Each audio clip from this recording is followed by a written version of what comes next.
Hello everyone, I'm the DreamTeller and I'm here to help you today. I know you use this video to fall asleep, so before that, like the video and subscribe to the channel. Also, where are you from and what time are you watching? Now get comfortable and relax. I first saw them 3 weeks ago, standing there, watching. They shouldn't have been there at all. The building was empty at that hour. But in the glass doors at the end of the corridor, their reflections were as clear as day. I work late at Morgan & Smith Accounting, usually until 9 or 10 p.m. The overtime pay is good and I prefer the quiet.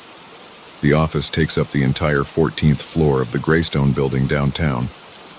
It's mostly cubicles with glass-walled conference rooms along the sides and a long central hallway running the length of the floor. Both ends of the hallway have heavy glass double doors, one set leading to the elevators, the other to the emergency stairs. That first night I was heading to the break room for coffee. The fluorescent lights hummed overhead. My footsteps echoed on the laminate flooring. I glanced up and saw them in the reflection of the emergency exit doors about 30 feet away. 3 dark figures standing perfectly still at the far end of the corridor behind me, just watching. I spun around. The hallway was empty. When I looked back at the glass doors, the figures were still there in the reflection. They wore dark suits or coats. I couldn't make out the details clearly. Their faces were pale smudges in the glass. They didn't move. They didn't speak. They just stood there staring in my direction. My heart pounded. Sweat broke out on my forehead. I blinked hard and looked again. The reflection showed an empty hallway. I convinced myself I was tired. Seeing things. Working too many late nights. I went home early that evening and tried to forget about it. But 2 nights later, it happened again. This time I was walking past the elevator doors around 8:30 p.m. Movement caught my eye, a flicker in the glass. When I focused on the reflection, I saw them. 5 figures now, spread across the width of the hallway about 20 feet behind me, standing motionless, watching. I didn't turn around this time. I kept my eyes locked on their reflections. My hands trembled. The figures were slightly clearer than before. Their suits were black and seemed to absorb the fluorescent light. Their faces were white ovals, featureless except for dark hollows where eyes should be. I walked backward slowly, keeping the reflection in view. The figures didn't move, but they seemed to grow larger in the glass as I got closer to their position.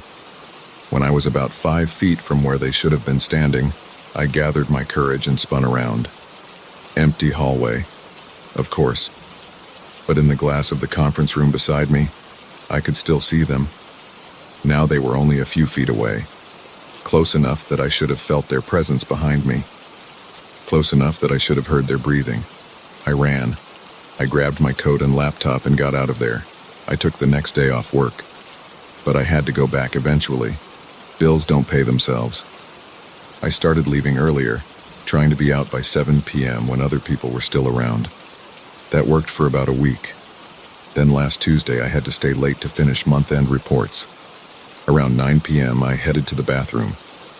In the glass door reflection I saw a figure standing directly behind me, maybe 2 feet away, tall and thin in a black suit that seemed to swallow all light. That pale oval face bent down near my shoulder. I felt nothing behind me.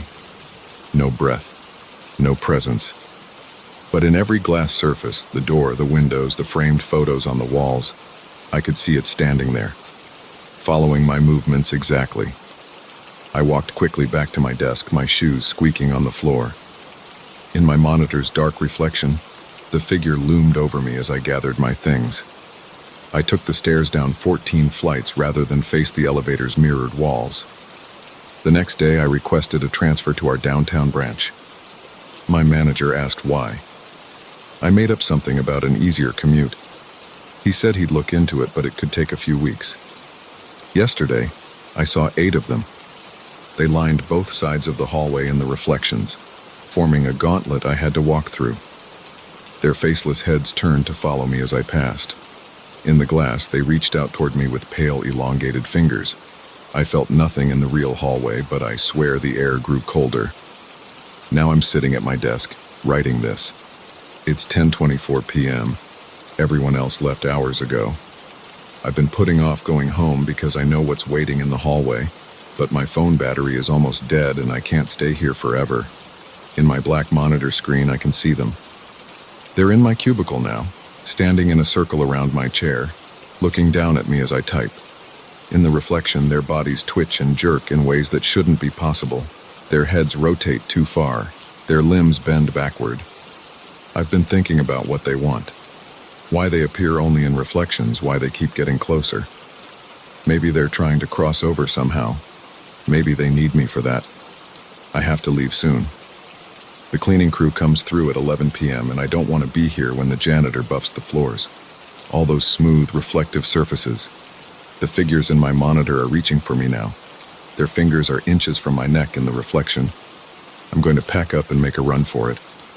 Down the hall through the gauntlet of watching faces. I'll take the stairs again. 14 flights isn't so bad. I just hope I don't glance at any windows on the way down. I don't want to see what's following me. I made it home last night. Barely. I kept my eyes straight ahead and ignored the flickers of movement in every reflective surface I passed. The figures lined the stairwell in the windows' reflections, more of them on each floor. Waiting. This morning I called in sick. I can't go back there. But as I write this, sitting at my kitchen table, I'm looking at my phone's black screen. For a split second, I thought I saw something in the reflection.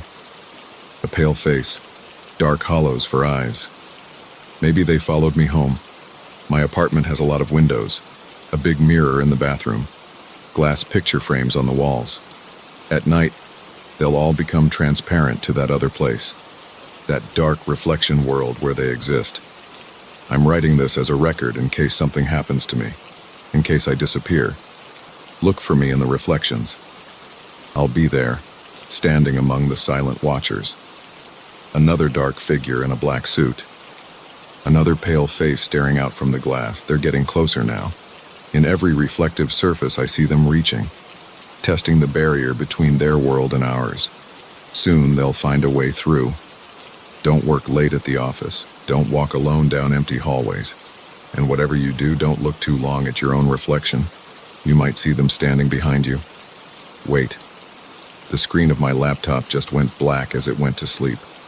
I can see them now, crowded around me. Their faces are clearer than ever. One of them is reaching out, its long white fingers extending from the reflection toward my throat. I can almost feel them now, a cold pressure on my skin. The barrier is getting thinner. I have to go. They're almost here. File recovered from laptop found abandoned in empty apartment. Tenant missing. Case remains open.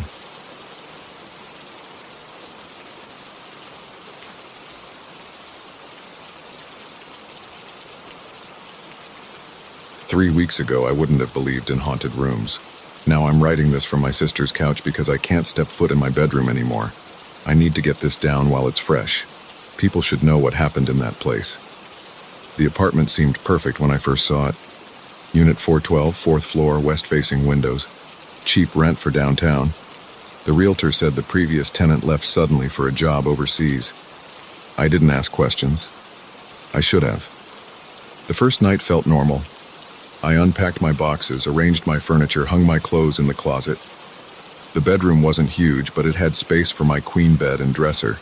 The closet took up most of the north wall. Standard sliding doors, white paint, wood floors. Nothing special. I woke up at 3:17 a.m. The red numbers on my alarm clock caught my eye because they flickered, then went dark.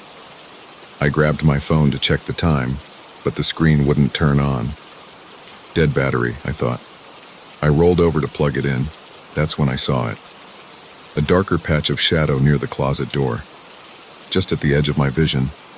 When I turned my head, it vanished. Trick of the light, I told myself. My eyes playing games in the dark. I got up to use the bathroom. The hall light worked fine. My phone turned on the second I left the room. 100% battery. Back in bed, it died again. The alarm clock still showed nothing. I pulled the blanket up and tried to sleep. The shadow appeared again, this time in the corner by the window. My heart rate picked up. Sweat formed on my neck. I squeezed my eyes shut and counted to 10. When I opened them, the shadow was gone, but I felt something, a weight in the air, like the heaviness before a storm. Morning came. Everything worked normally. I went to work, came home, ordered takeout. Normal day. But as soon as I walked into the bedroom that night, my phone died. The alarm clock wouldn't stay on. I told myself it was bad wiring, electrical problems in an old building. The shadow showed up earlier this time. 10:45 p.m. I saw it slide along the baseboard, always just out of direct sight. I turned on every light in the room. It didn't help. The shadow just moved between the bright spots, like ink in water. I noticed the first moved object the next morning. My keys. I always put them on the dresser, right corner. They sat in the center, arranged in a perfect line. I hadn't touched them. That night the shadow grew bolder. It pooled in the corner by the closet, a patch of darkness deeper than the normal shadows. My skin prickled. The air felt thick, hard to breathe. I watched it pulse slightly, like something breathing. More things moved overnight. My shoes lined up perfectly straight under the bed. The clothes in my closet arranged by color. Books on the shelf organized by height. Small changes, precise changes. Like something, had spent hours making tiny adjustments while I slept. I started sleeping on the couch. The shadow followed. I'd see it creep down the hall, testing the boundaries. But it stayed weaker out there, less solid. The living room electronics worked fine. Only the bedroom devices died. A week in, I tried to document it. Set up my phone camera before bed. The battery drained in seconds. Brought in a digital camera. Dead. Borrowed an old film camera. The film came out blank, pure black. The shadow grew. Now it filled the whole corner by the closet, a void that hurt my eyes to look at. The air pressure increased. My ears popped whenever I entered the room. The temperature dropped 10 degrees compared to the rest of the apartment. I talked to my neighbors, asked if they'd experienced anything strange. Most avoided eye contact, hurried inside. Mrs. Chen in 414 pulled me close, whispered. Previous tenant went crazy, screamed about shadows for weeks, then disappeared, left everything behind. That night, I heard it move, a soft sliding sound like silk on hardwood. The shadow detached from the corner, stretched toward the bed. I ran, slept in my car. The super wouldn't let me break my lease. No proof of anything wrong. All the electronics worked fine when he tested them. The temperature read normal on his thermometer. He didn't see any shadows. I tried staying with friends. The thing didn't like that. I'd come back to find every object in the bedroom rearranged, not scattered or broken, organized, obsessively organized. Shoes paired perfectly, shirts buttoned to the top, books alphabetized, papers squared to the millimeter. The shadow started leaving marks. Small ones at first, a dark smudge on the wall that wouldn't wipe off, a perfect circle of deepened wood stain on the floor, spots where the paint looked older, faded. Last night broke me. I'd forced myself to sleep in the bedroom, determined to face it. The shadow gathered in its corner, darker than ever. My phone died. The alarm clock went dark. The air turned arctic. I heard the sliding sound again. Closer. A weight pressed down on the bed. The shadow stretched overhead, a hole in reality. The pressure built until my head throbbed. My ears rang. The shadow reached for me. I saw inside it. Just for a second. A space that wasn't space. Angles that couldn't exist. Movement that hurt to process. And eyes. So many eyes. I ran. Grabbed my wallet and keys. Drove to my sister's place at 3 a.m. She didn't ask questions, just set up the couch. The building manager called this morning. The neighbors reported noises from my unit, scraping sounds. When he checked, he found every object in the bedroom arranged in perfect geometric patterns. Clothes folded with inhuman precision. Books standing on end, forming concentric circles. My bed stripped and remade with hospital corners. The shadow mark had spread across the ceiling, a perfect spiral of deepened shadow centered on the spot above the bed. I'm not going back. Let them keep my deposit. Let them keep everything in that room. It's not mine anymore. Maybe it never was. The room has its own ideas about order, its own plans. I see dark spots in my peripheral vision now, even here. Brief flickers of something moving just out of sight. My phone battery drains faster than it should. The air feels heavy sometimes, like something's gathering. I don't think it's done with me. The room made its mark, and now it's watching, waiting, arranging things just so, one piece at a time, including me. My sister's out tonight. The shadows in the corner of her living room look deeper than they should. I keep checking my phone. The battery's at 47%, 42%, 36%. I hear a sliding sound from down the hall, like silk on hardwood. I don't want to look, but I will. I have to know if it followed me, if it's here, gathering in the darkness, reaching out with its precise geometries and wrong angles, making things orderly, making things right. The battery's at 12% now. The shadows are moving, and I swear I can feel eyes on me, so many eyes, watching from a point of darkness that shouldn't exist. I need to go, need to run. But where do you run when the dark corners of every room might hold something watching? How do you escape when the shadows themselves reach for you? My phone's at 5%. The sliding sound is closer. The air feels heavy. I think it's time to see what the darkness wants to show me. End of recording.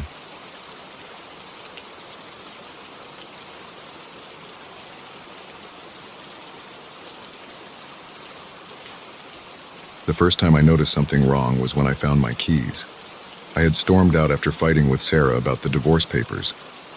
2 hours later, I came back to find them lined up perfectly straight on the welcome mat. 3 brass keys and 1 silver, arranged by size. I live alone now. The house was locked. Nobody else has a key. That was 6 weeks ago. Now I sit in my car outside my own house, gripping the steering wheel. The porch light just turned on by itself. Again. I know I didn't leave it on, I never do. My hands are shaking, I need to go inside, I need to face whatever is in there. Let me back up, I should explain how this started. Sarah moved out in March. Typical story, growing apart, different priorities, all that crap. I kept the house because I could afford the payments. She took most of the furniture, fine by me. I wanted a fresh start anyway. The argument happened on a Tuesday in September. She came by to get the last of her stuff and dropped the divorce papers on the kitchen counter. Something about seeing them there, so final and official, made me snap. I said things I shouldn't have. Called her names, brought up old fights. She gave as good as she got. I stormed out without my keys, wallet, or phone. Just walked for hours in the cool fall air until my anger burned out. When I finally came back, planning to knock until Sarah let me in, the house was dark. Her car was gone, and there were my keys, arranged in that weird, precise line on the mat. I figured Sarah must have found them and laid them out, even though it didn't seem like something she'd do, especially not after our fight. But who else could it have been? The next few days were normal. I went to work at the accounting firm, came home, watched TV, ordered takeout, normal stuff. Then small things started happening. The TV would be on when I got home, playing some random channel. I figured I must have forgotten to turn it off in the morning. The bathroom door would slowly swing shut while I was washing dishes, even though there wasn't any draft. I'd find coffee cups in the sink that I was sure I'd left on the table. I started keeping track in my phone. October 3rd, kitchen faucet running when I woke up. October 7th, bedroom lights on after work. October 12th, front door locked even though I remember leaving it unlocked while bringing in groceries. Little things. Things I could explain away. Then it got worse. I was in the shower when I heard footsteps in the hallway. Clear, deliberate steps on the hardwood floor. I froze, water running down my face, straining to listen. The steps came closer, stopped right outside the bathroom door. I could see a shadow under the door like someone was standing there. I called out, "Hello?" My voice echoed off the tile walls. No answer. The shadow didn't move. I turned off the water. The house was completely silent except for water dripping from my body. I grabbed a towel, wrapped it around my waist, and yanked open the door. The hallway was empty. The wood floor was dry. No wet footprints besides my own. I searched every room, dripping water everywhere. Nothing was disturbed. No signs of break-in. All doors and windows locked. That night, I couldn't sleep. Every little creak and settling noise made me sit up in bed. Around 3 a.m., I heard it again. Footsteps, this time in the kitchen below my bedroom. The distinct sound of someone walking slowly across the linoleum. The refrigerator door opening and closing, cupboards opening. I grabbed the baseball bat I'd started keeping by my bed and crept downstairs. The kitchen was dark and still, but when I opened the fridge, a glass of water sat in the center of the top shelf. A glass I knew hadn't been there when I went to bed. I called the police the next morning. They did a walkthrough, checked all the locks, looked for signs of forced entry, found nothing, suggested I install security cameras, said to call back if anything was stolen. I bought cameras that day, set them up in every room. The system connected to an app on my phone so I could check the feeds anytime. For 2 days, nothing happened. Then, on the third night, the kitchen camera went dark for exactly 47 seconds. When it came back on, all the chairs at my dining table had been turned to face the window. I checked the footage over and over. At 2:17 a.m., the camera just cuts to black. No static, no interference, just black. Then at 2:18 a.m., it comes back on, and the chairs are moved. The other cameras showed nothing. No one entered or left the kitchen. I started sleeping at a hotel. Came back during the day to check on things. Every time I walked in, something would be different. Books rearranged on shelves, pictures slightly crooked. Once I found all my coffee mugs stacked in a perfect pyramid on the counter. The hotel got expensive. My boss noticed I was distracted at work, dark circles under my eyes, jumping at small noises. I had to go back home eventually. The first night back, I lay in bed listening to the house. Every sound sent a jolt of adrenaline through my body. Around midnight, my phone buzzed, motion alert from the living room camera. I opened the app with shaking fingers. The feed showed my living room lit only by moonlight through the windows. As I watched, the TV clicked on by itself. Channels started changing rapidly, flickering light filling the room. The remote lay untouched on the coffee table. I heard the TV downstairs changing channels just like in the video feed. This was happening right now, right below me. My chest felt tight. Sweat soaked through my t-shirt. The channel stopped changing. Settled on some old black and white movie. The volume turned up just slightly. I heard a creak on the stairs. Footsteps, coming up. Slow and deliberate. The second stair that always squeaks. The fourth. The seventh. Getting closer. I couldn't move. My whole body was rigid with fear. The footsteps reached the top of the stairs, started down the hallway toward my room. The floor creaked right outside my door. The doorknob slowly began to turn. I threw myself out of bed, grabbed my bat, and backed into the corner. The door swung open on silent hinges. Nothing was there, just the dark hallway. The TV sound from downstairs had stopped. My hands were shaking so bad I could barely hold the bat. Sweat ran down my face. My heart pounded so hard it hurt. Then I felt it, a cold spot in the air, right in front of me. The temperature dropped so fast I could see my breath. The cold spot moved closer. I swung the bat wildly, hitting nothing but air that felt like ice. Something grabbed my wrist. I couldn't see anything touching me, but I felt fingers, cold, strong fingers wrapping around my arm. The bat clattered to the floor. I ran, sprinted down the hallway, taking the stairs 3 at a time. Behind me, footsteps followed at a walking pace. Unhurried, like whatever it was knew I couldn't get away. I made it to the front door, grabbed the handle. It was locked. I yanked and twisted frantically, but it wouldn't budge. Behind me, the footsteps reached the bottom of the stairs. The temperature dropped again. My breath came out in white clouds. The footsteps came closer. Then, suddenly, the lock clicked. The door swung open on its own. Cold night air rushed in. I ran to my car, fumbled the keys 3 times before getting them in the ignition. As I backed out of the driveway, I looked up at my bedroom window. A shape stood there, darker than the darkness around it. Just for a second. Then it was gone. That was an hour ago. Now I sit in my car, watching my house. The porch light flickers. Through the windows, I see lights turning on and off in different rooms, moving like someone walking through the house. My phone buzzes, motion alert from the kitchen camera. I open the app. The feed shows my kitchen table. As I watch, a piece of paper slides across the surface like someone is pushing it. A pen rises into the air, hangs suspended for a moment, then begins to write.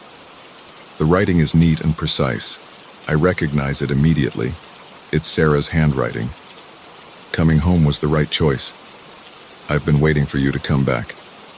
The pen drops. The paper stops moving. My hands shake as I start the car again. I don't know where I'm going. I don't know what's happening in my house. But I know one thing. Whatever is in there isn't Sarah. Sarah is alive, living across town with her sister. So what's been waiting for me to come home? I put the car in drive. Behind me, the porch light turns off, then on, then off again, like something saying goodbye, or telling me it knows I'll be back. Because this is my house.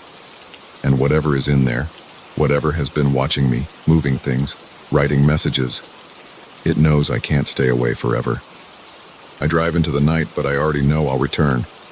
The house is calling me back, it always does. Next time I'll be ready. Next time I'll figure out what's really living in my home. But for now, I drive. The GPS says Sarah's sister's house is 22 minutes away. I need answers. And Sarah is the only person who might know what's happening. Though part of me wonders, when I get there, will the door unlock itself to let me in? Will I find my keys laid out in a perfect line? Or will I find something else entirely? The streetlights flicker as I drive past. In my rearview mirror, my house disappears into the darkness. But I can still feel it watching me, waiting for me to come home.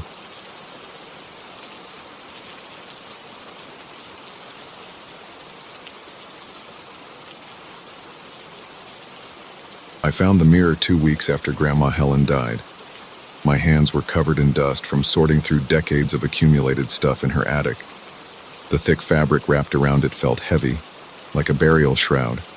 I pulled it off. The mirror stood taller than me, its wooden frame dark with age. Something felt wrong the moment I touched it. The air got colder. My fingertips tingled, but I couldn't look away from my reflection in that clouded glass. That was the beginning. I didn't know it then.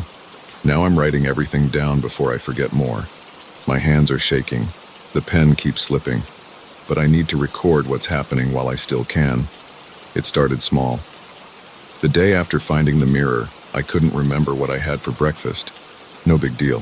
Who remembers every meal? But then I forgot a whole conversation with my wife Sarah about weekend plans.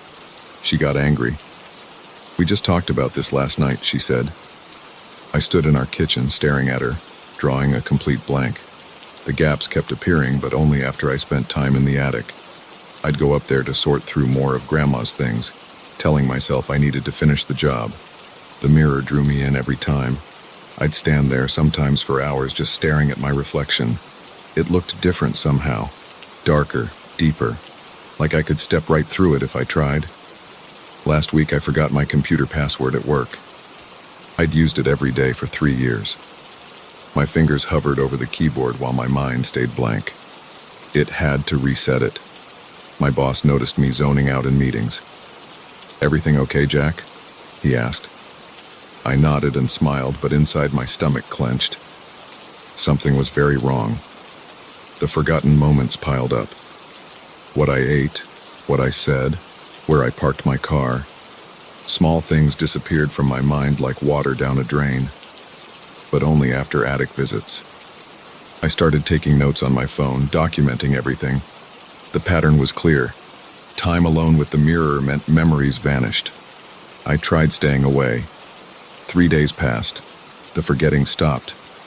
But the pull got stronger. My skin itched. My head hurt. I couldn't sleep. The mirror called to me like an addiction. Yesterday I cracked. I went up to the attic at midnight while Sarah slept. The moon shone through the dusty window, casting weird shadows. The mirror seemed to glow. My reflection looked wrong. Older maybe, or younger, I couldn't tell. The face staring back at me didn't move quite right. Its eyes stayed fixed on mine while I shifted position. I lost 4 hours standing there. When I finally stumbled downstairs, my legs weak and mind fuzzy, more memories had vanished. My wedding day was full of holes now. I remembered the church, Sarah's dress, but not our vows or first dance. Those moments were just gone, replaced by static like an old TV. Today I woke up and couldn't remember my mother's face. I know she died when I was 12. Cancer, but her features have disappeared. I called my sister in a panic. "What color were Mom's eyes?" I asked. "Blue, like yours," she said. "Jack, what's going on? You sound weird." I hung up without answering. My hands shook so bad I dropped the phone. The mirror was stealing my past, piece by piece. But I still felt its pull, stronger than ever. I'm in the attic now. The mirror stands in front of me while I write this.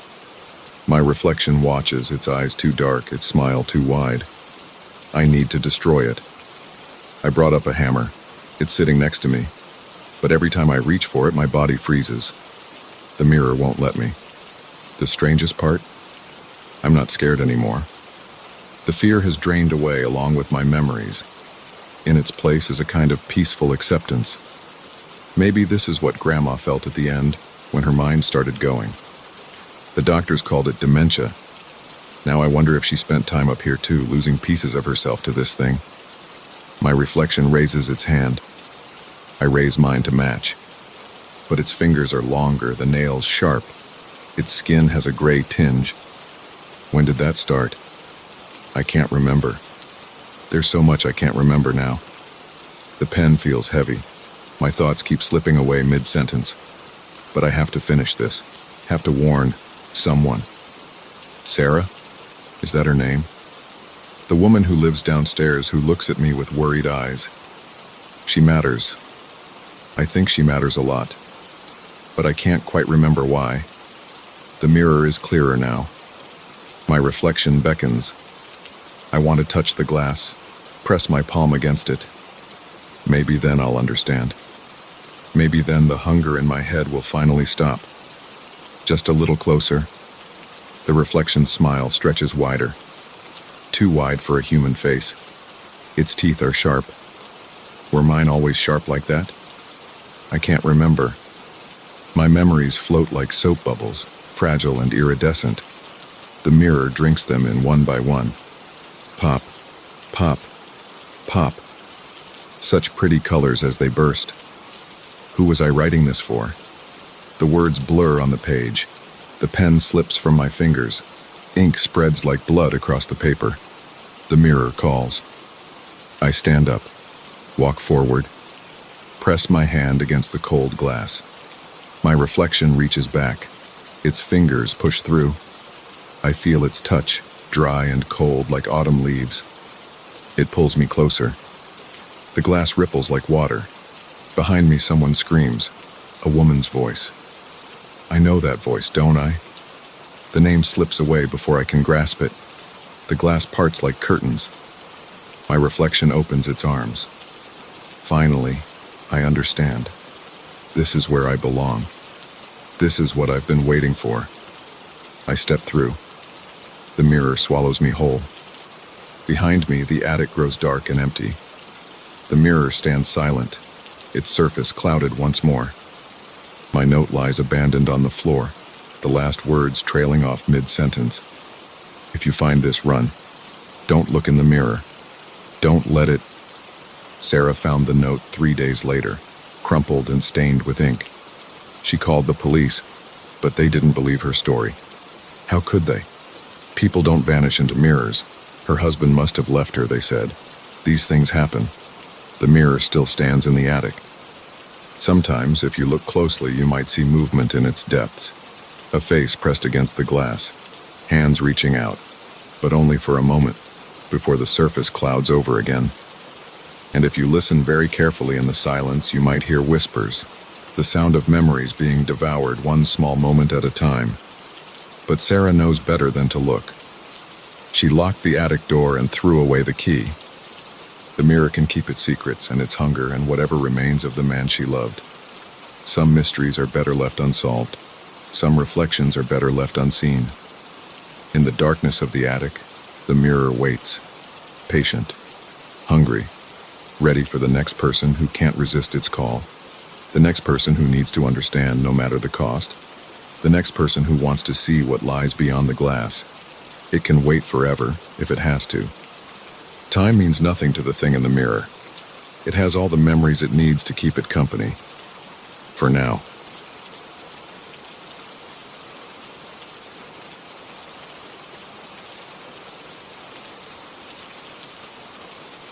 I bought the house in October. Got it for a steal because it needed work and sat empty for 2 years.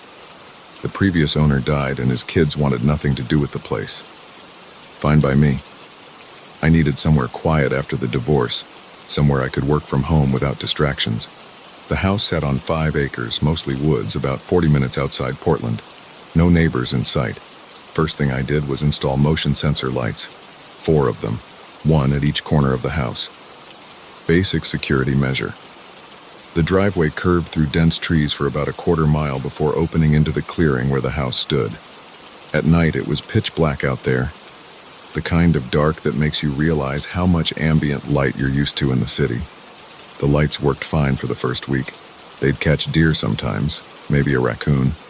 Normal stuff. I'd look out the window, see the animal, and go back to whatever I was doing. But then something changed. It started on a Tuesday night. I remember because I had a client meeting the next morning and I was up late prepping my presentation. The side light clicked on at 11:47 p.m. I noticed the time because I glanced at my laptop screen when the brightness caught my eye. I went to the window. Nothing there. Just the lit-up section of yard, dead leaves scattered across patchy grass. The light stayed on for exactly 30 seconds, then clicked off. Standard operation. No movement, no light. 3 minutes later, it clicked on again. Off after 30 seconds. On again. Off again. Like clockwork. I grabbed my phone and filmed it through the window. The pattern was precise. 3 minutes off, 30 seconds on. No wind that night. No animals that I could see. Just the light, cycling like a metronome. I went outside. The motion sensor light immediately caught me, of course. The yard looked normal. Leaves crunched under my feet. The air felt cold and still. I walked the perimeter of the illuminated area. Nothing moved except me. Back inside, I watched from the window. The pattern resumed. 3 minutes off, 30 seconds on. Like something walking back and forth, triggering the sensor at regular intervals. But there was nothing there. I stayed up until 3 a.m. watching it. The pattern continued until exactly 2:13 a.m., then stopped. I checked the sensor the next morning. Working normally. No loose wires, no signs of tampering. The next night, same thing. Started at 11:47 p.m., ended at 2:13 a.m. Exact same pattern. I set up my phone on a tripod and recorded the whole thing. Played it back frame by frame the next day. Nothing visible triggered the sensor. I called the installation company. They sent someone out to check the system. Everything tested fine. The tech suggested it might be insects, though he couldn't explain the precise timing. I didn't mention that insects don't usually keep perfect time for 2.5 hours straight. A week passed. Every night, same schedule. I started taking notes. 11:47 p.m., first trigger, 3-minute intervals, 30-second illumination each time, 2:13 a.m., final trigger. No visible cause, no sound, no temperature changes, no EMF readings. I bought a meter. No wildlife activity during episodes. I'm not a superstitious person. I work in software development. I deal in logic, in code that either works or doesn't. This didn't work in any way I could understand. I installed a security camera facing the area. High-end model, night vision, motion tracking. The footage showed nothing, just the light clicking on and off. The camera's motion detection never triggered. Only the light sensor reacted to whatever it was. 2 weeks in, I noticed something new. The illuminated area felt different when the cycle was happening. Not colder, exactly. More like the air had thickened slightly, like the split second before a static shock, but constant. I could feel it on my skin when I stood in the yard during an episode. I started sleeping in the living room, watching through the window. My bedroom was on the second floor and I needed to see this directly. I kept detailed logs.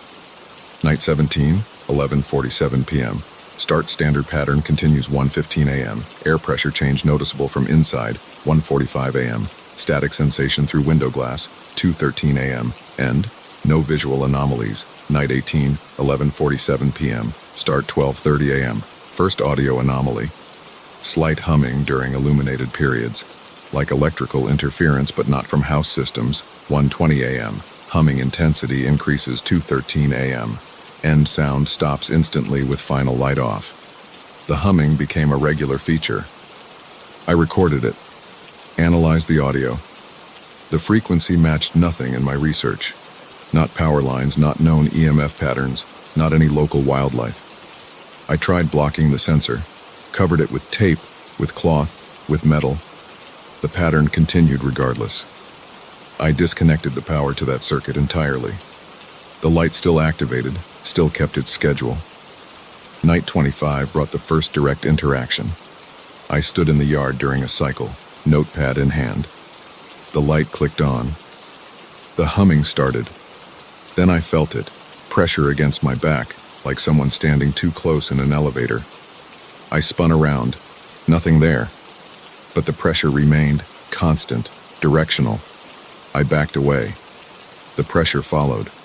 Not aggressive, not pushing, just present, like being watched from inches away. I reached out.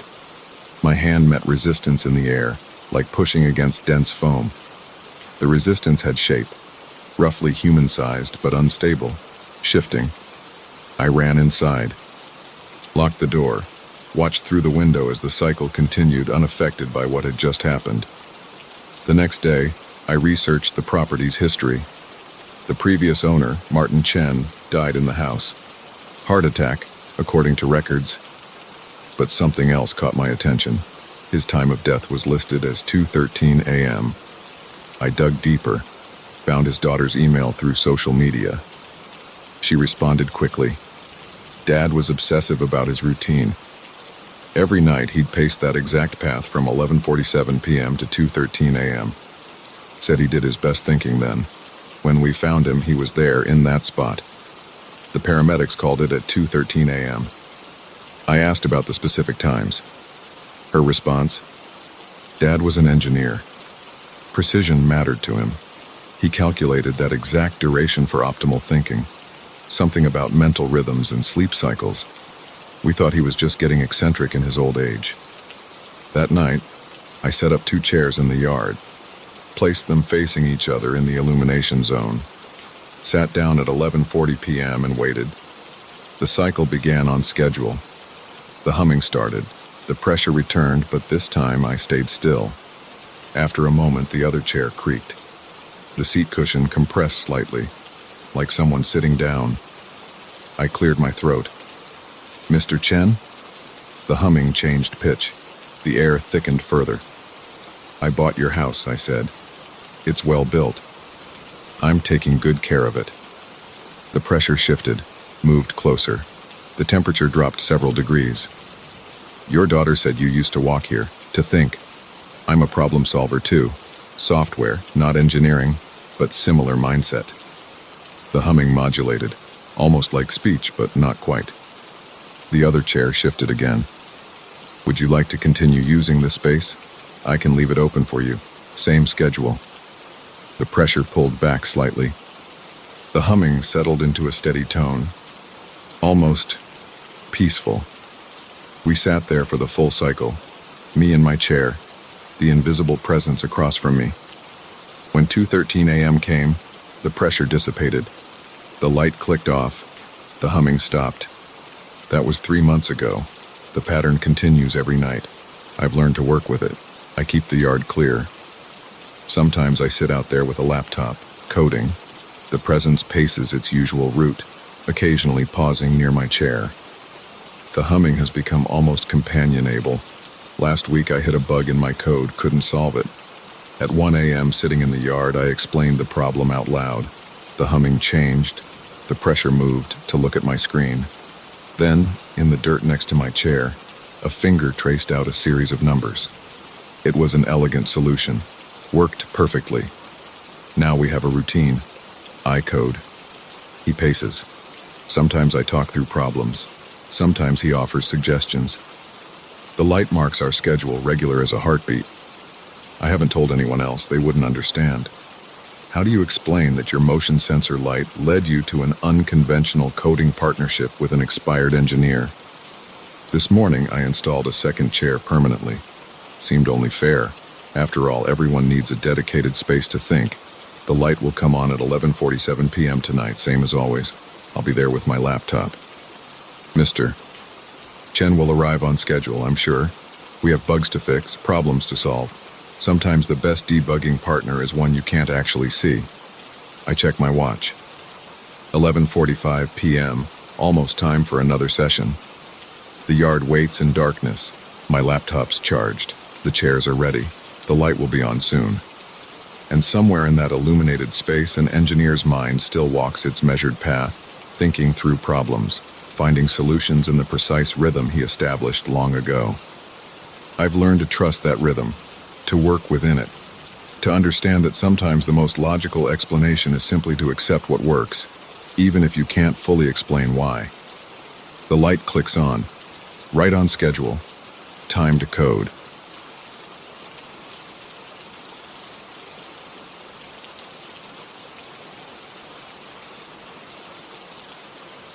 The footsteps started at 2:47 a.m. I checked my phone when I first heard them. Light, steady steps moving back and forth above my bed. The problem was, there shouldn't have been any floor above my bed. I was on the top floor of the Seaview Inn, an old 3-story Victorian house turned bed and breakfast in the quiet coastal town of Port Haven. I'd arrived earlier that day for what should have been a routine business trip. My company wanted to buy some local properties, and I needed to survey the area and meet with real estate agents. The Seaview Inn wasn't my first choice, but every other hotel in town was booked for some fishing tournament. The building sat on a cliff overlooking the ocean. White paint peeled from its wooden sides. Salt air had worn away at everything. The porch steps creaked. The windows were grimy.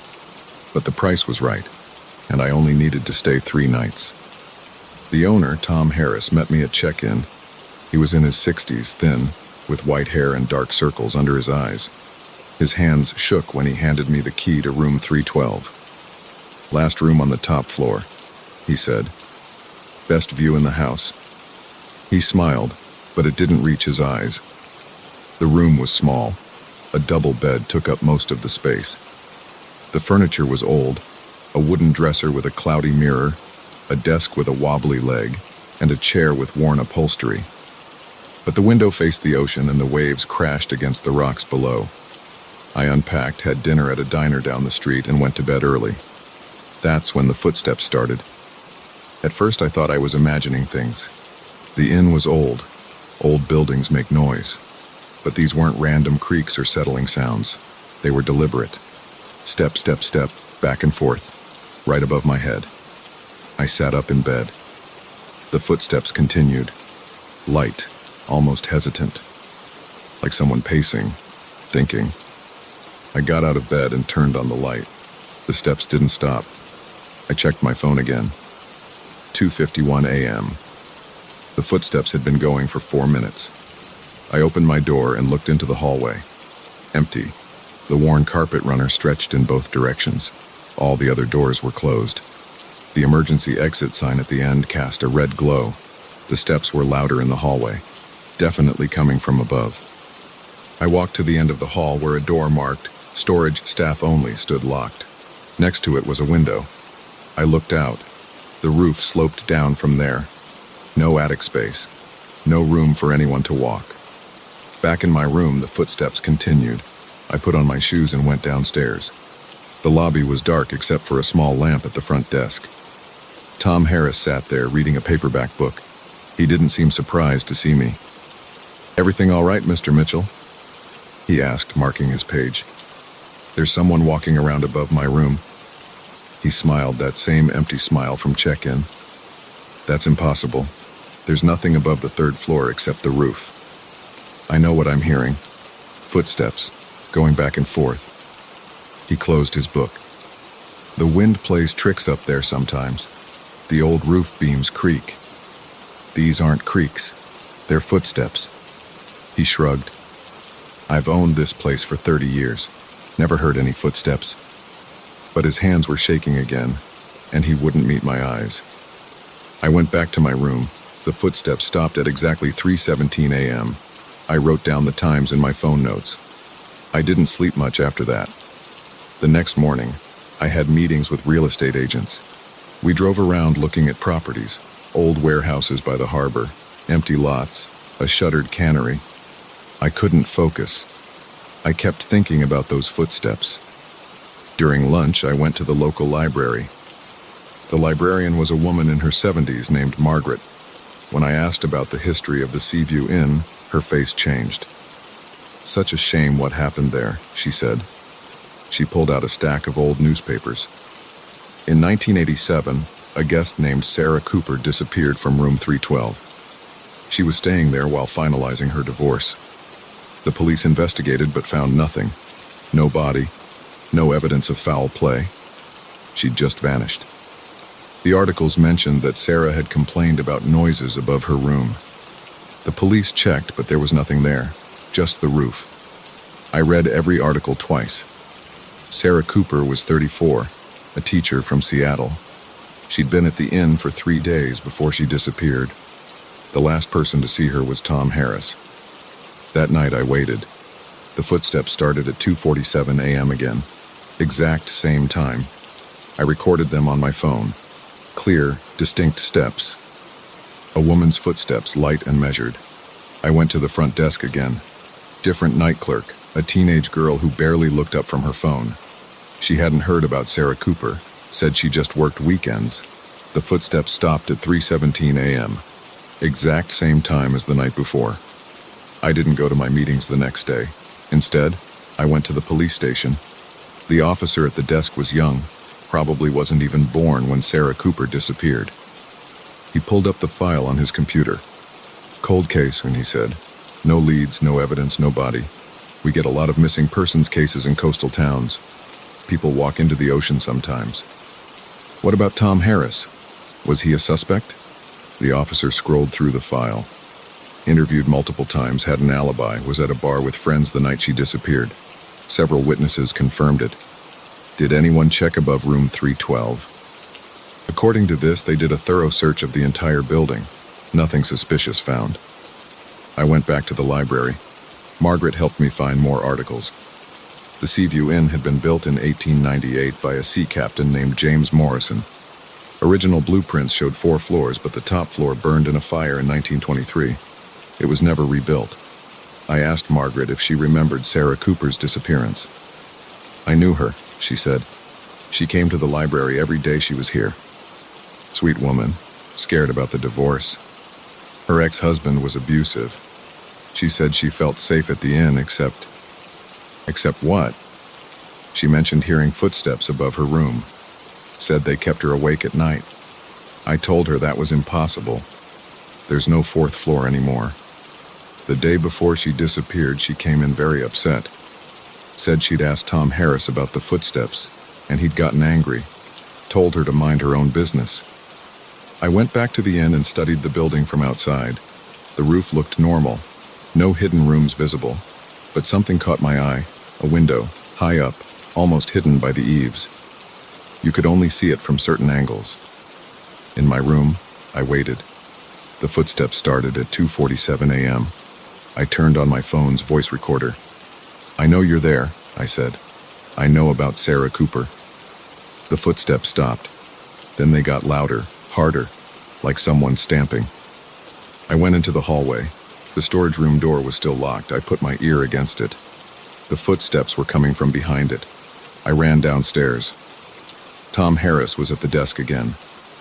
"We need to talk about Sarah Cooper," I said. His face went white. "I don't know what you're talking about." "The footsteps. They're the same ones she heard." "What happened to her?" "Get out of my inn." His voice shook. "Did you kill her?" He stood up. "I'm calling the police." "Good. Let's call them. Let's get them to check that storage room. Let's see what's behind it." He grabbed my arm, strong for an old man. "Leave, now, or you'll regret it." I pulled away. The original building had 4 floors. There's still space up there, isn't there? Hidden space. "Is that where you put her?" He swung at me. I stepped back. He fell forward, hitting his head on the desk. Blood trickled from his forehead. "You don't understand," he said. "It wasn't me. It was the room. The room wanted her." "What room?" He started crying. "The 4th floor. It's still there, behind that door. 1 room left from before the fire. I sealed it up when I bought the place. But it wants people. It takes them." "You're crazy." I tried to warn her, told her to leave, but she wouldn't listen. She went up there. The door was unlocked. I don't know how. It's always locked. I heard her scream. When I got there, she was gone. Just gone. I ran upstairs. The storage room door was open. Narrow stairs led up into darkness. I turned on my phone's flashlight. The stairs were old, rotting, but there were fresh footprints in the dust. At the top was a single room. Small, empty, except for a chair facing the window. The window I'd seen from outside. The walls were charred from the old fire, and there were footprints all over the floor, back and forth, back and forth. A woman stood by the window. She turned. Sarah Cooper. Her face was wrong, stretched, distorted. She smiled. Her teeth were black. "Join me," she said. "The room wants company." I ran, down the stairs, through the hallway, out of the inn. I didn't stop until I reached my car. The police found Tom Harris dead at his desk. "Heart attack," they said. They searched the inn, including the storage room, but they said they only found stairs leading to the roof. No hidden room. No Sarah Cooper. I checked out of the Seaview Inn that morning, found another hotel, finished my business in Port Haven as quickly as possible. But sometimes, late at night, I hear footsteps above my bed. Light, steady steps. Back and forth, even though I live in a single-story house. And sometimes, when I look out my window at night, I see a face, stretched and distorted, teeth black as coal. Sarah Cooper, still pacing, still waiting for company. The Seaview Inn is still open. New owners now. They renovated it last year. But they kept room 312. The reviews all mention the same thing. Footsteps in the night, coming from above. Even though there's nothing up there. Nothing except an empty room with a chair facing the window, waiting for someone to join Sarah Cooper on her endless walk. Back and forth, forever.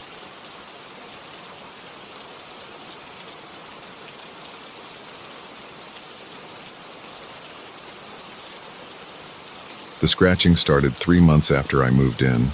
Just light scrapes at first, barely audible through the basement door. I thought it was mice. It wasn't mice. I bought the house in October. Small place, 2 bedrooms, needed work, but the price was right. The previous owner had died, and his son just wanted to get rid of it. I should have asked more questions. The basement door caught my eye during the walkthrough. Heavy oak, solid brass handle, deadbolt lock.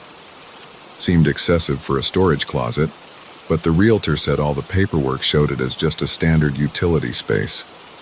When I asked for the key, She said the owner's son hadn't found it. No big deal, I figured. I'd call a locksmith eventually. I spent the first couple months fixing up the main floor.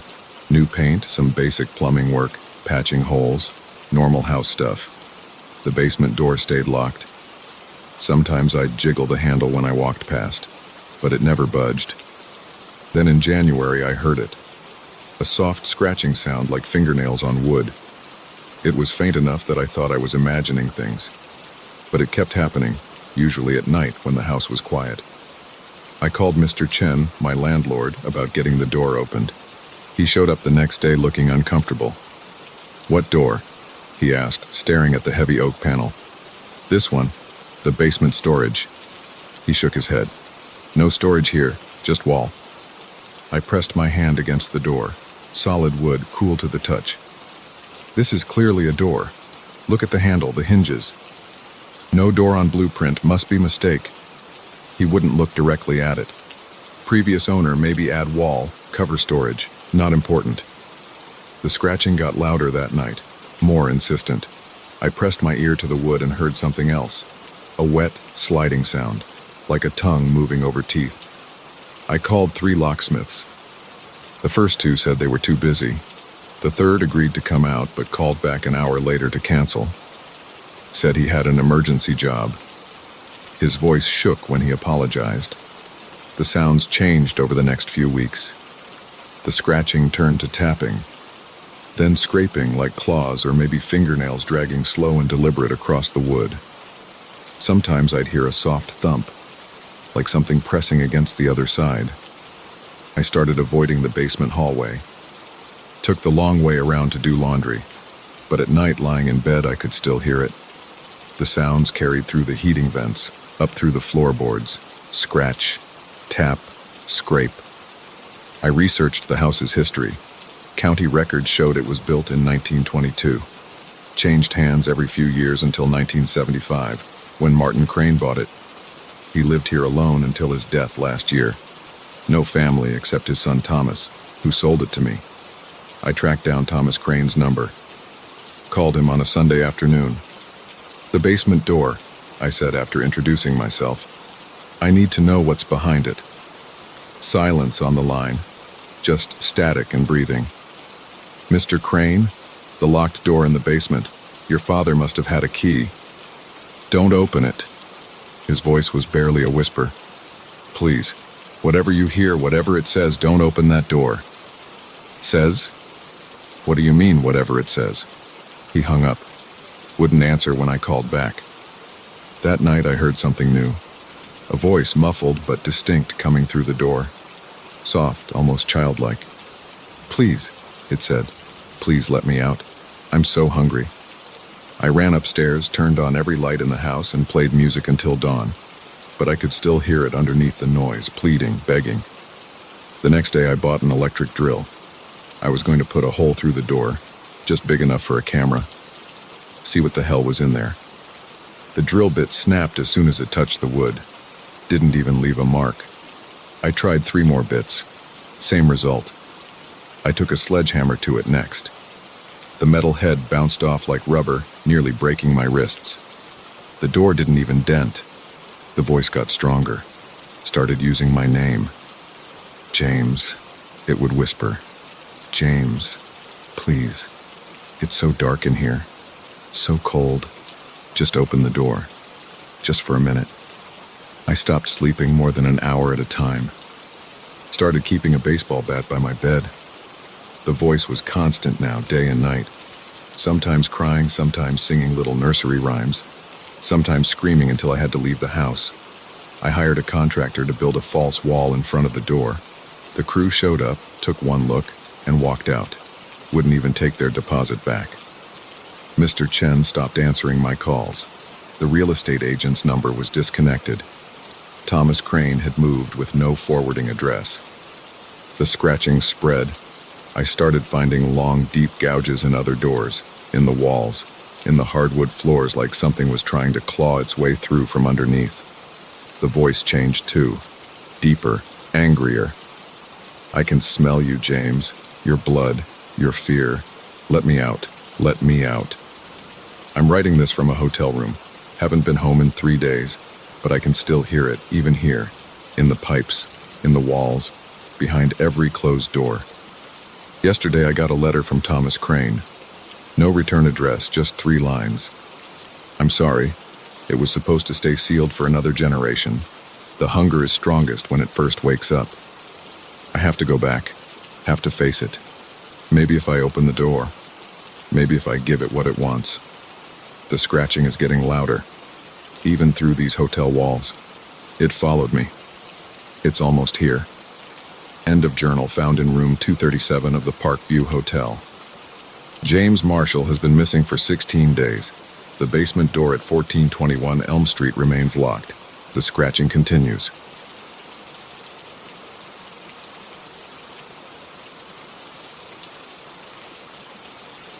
I used to work on the 47th floor of the Hancock building in Chicago. Used to. Now I work from home. Some people think I'm crazy when I tell them why. They haven't seen what I've seen. They haven't felt what I've felt. But I'm going to tell you exactly what happened. Just the facts. Just what I saw with my own eyes. It started 3 months ago. I was pulling another late night at Marshall and Reed Consulting. The office was empty. Everyone else had gone home hours ago. The cleaning crew had already finished their rounds. My computer screen showed 11:47 p.m. I packed up my laptop and walked to the elevator bank. My footsteps echoed on the marble floor. The fluorescent lights hummed overhead. I pressed the down button and waited.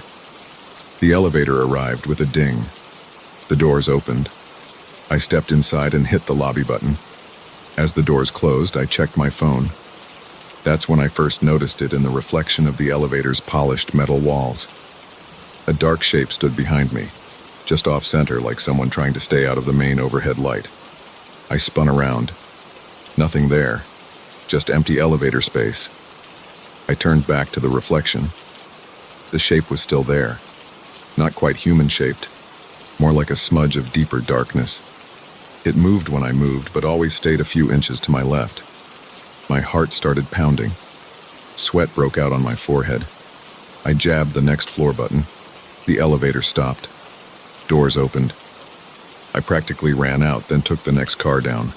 I told myself I was tired, seeing things, working too hard. But the next night, I stayed late again. Different elevator, same thing.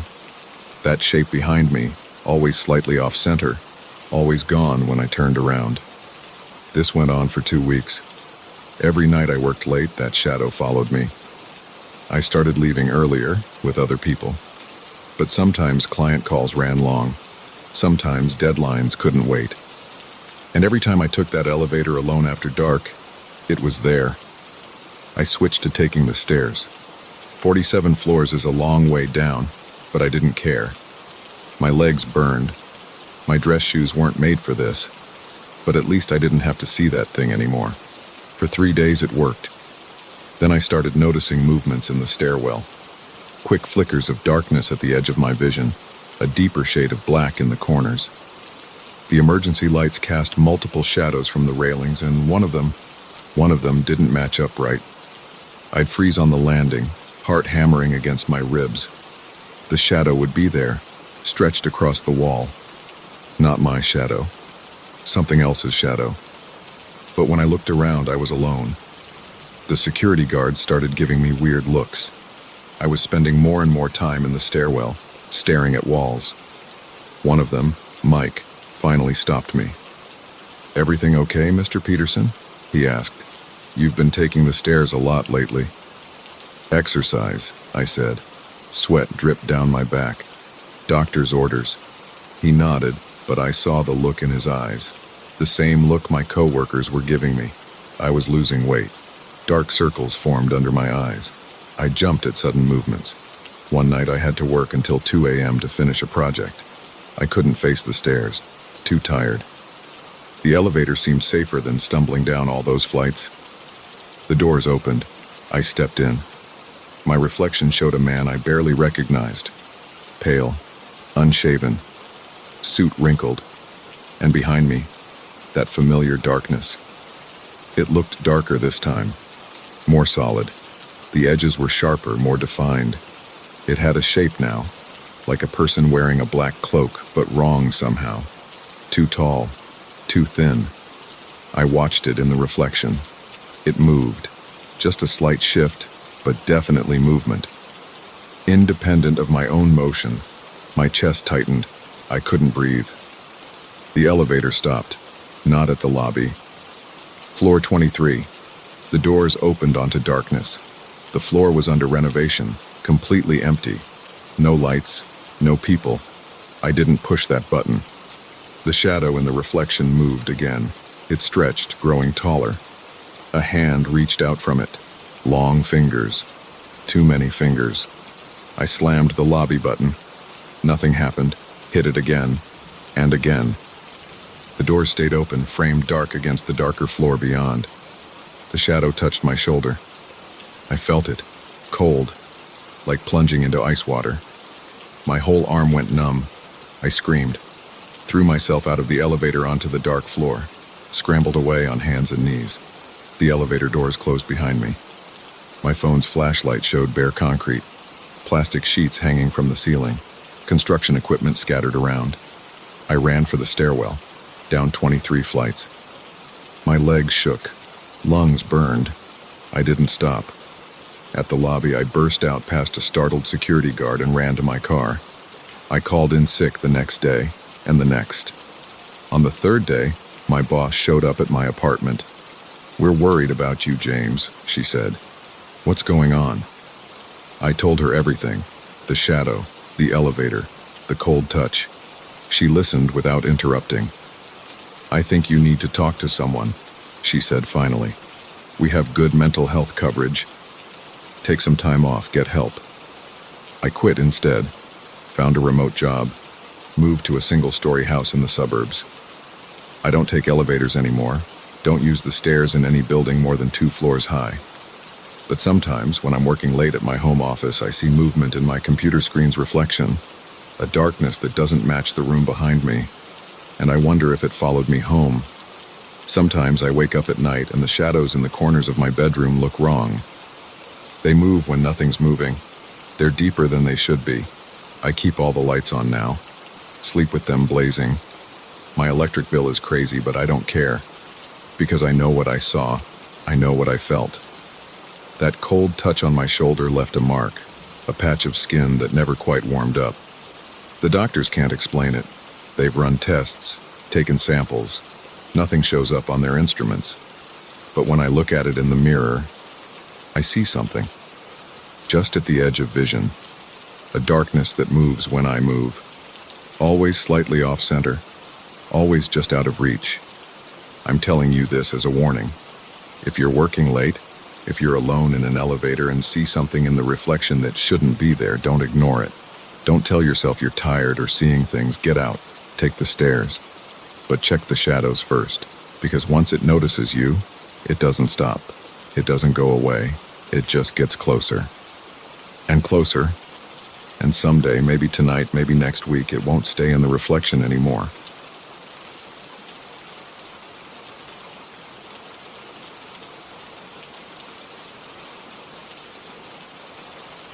I've lived next to Blackwood Forest for 8 years.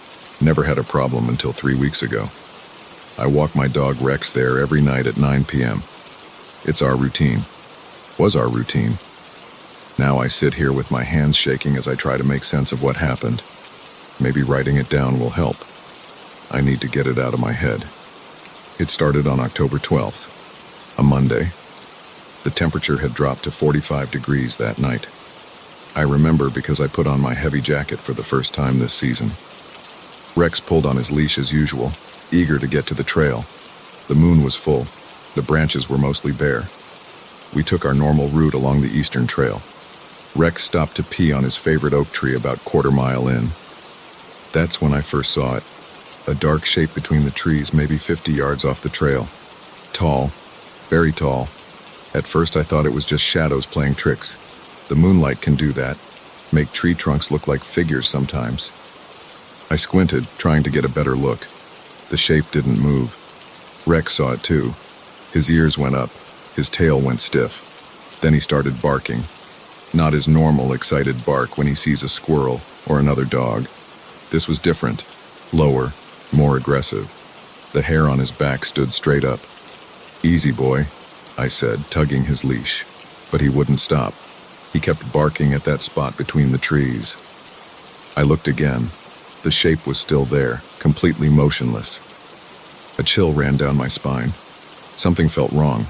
The shape seemed too dark, like it was absorbing the moonlight instead of being lit by it. And it was too tall to be a person, maybe 8 or 9 feet. I pulled Rex away and we walked back home quickly. I kept looking over my shoulder, but I didn't see it again that night. I told myself it was nothing. Just my imagination. The mind plays tricks in the dark. The next night, I almost skipped our walk. But Rex was whining at the door like he always does at 9 p.m. I didn't want to break our routine over what was probably nothing. So we went. Everything seemed normal at first. The same cool air, the same crunching leaves under our feet. But when we got to that spot by the oak tree, Rex froze. His growl started low in his throat. I looked toward the trees. It was there again, the same dark figure. But this time it was closer to the trail, maybe 30 yards away now. Still completely still. Still impossibly tall. My heart started pounding. I could hear blood rushing in my ears. "Hello?" I called out. My voice sounded thin and weak in the quiet forest. No response. Rex's growl turned into that same deep bark, over and over, threatening, scared. I turned and ran. Rex bolted with me, charging ahead on his leash. We didn't stop until we got home. I locked all the doors and windows that night, checked them 3 times before going to bed.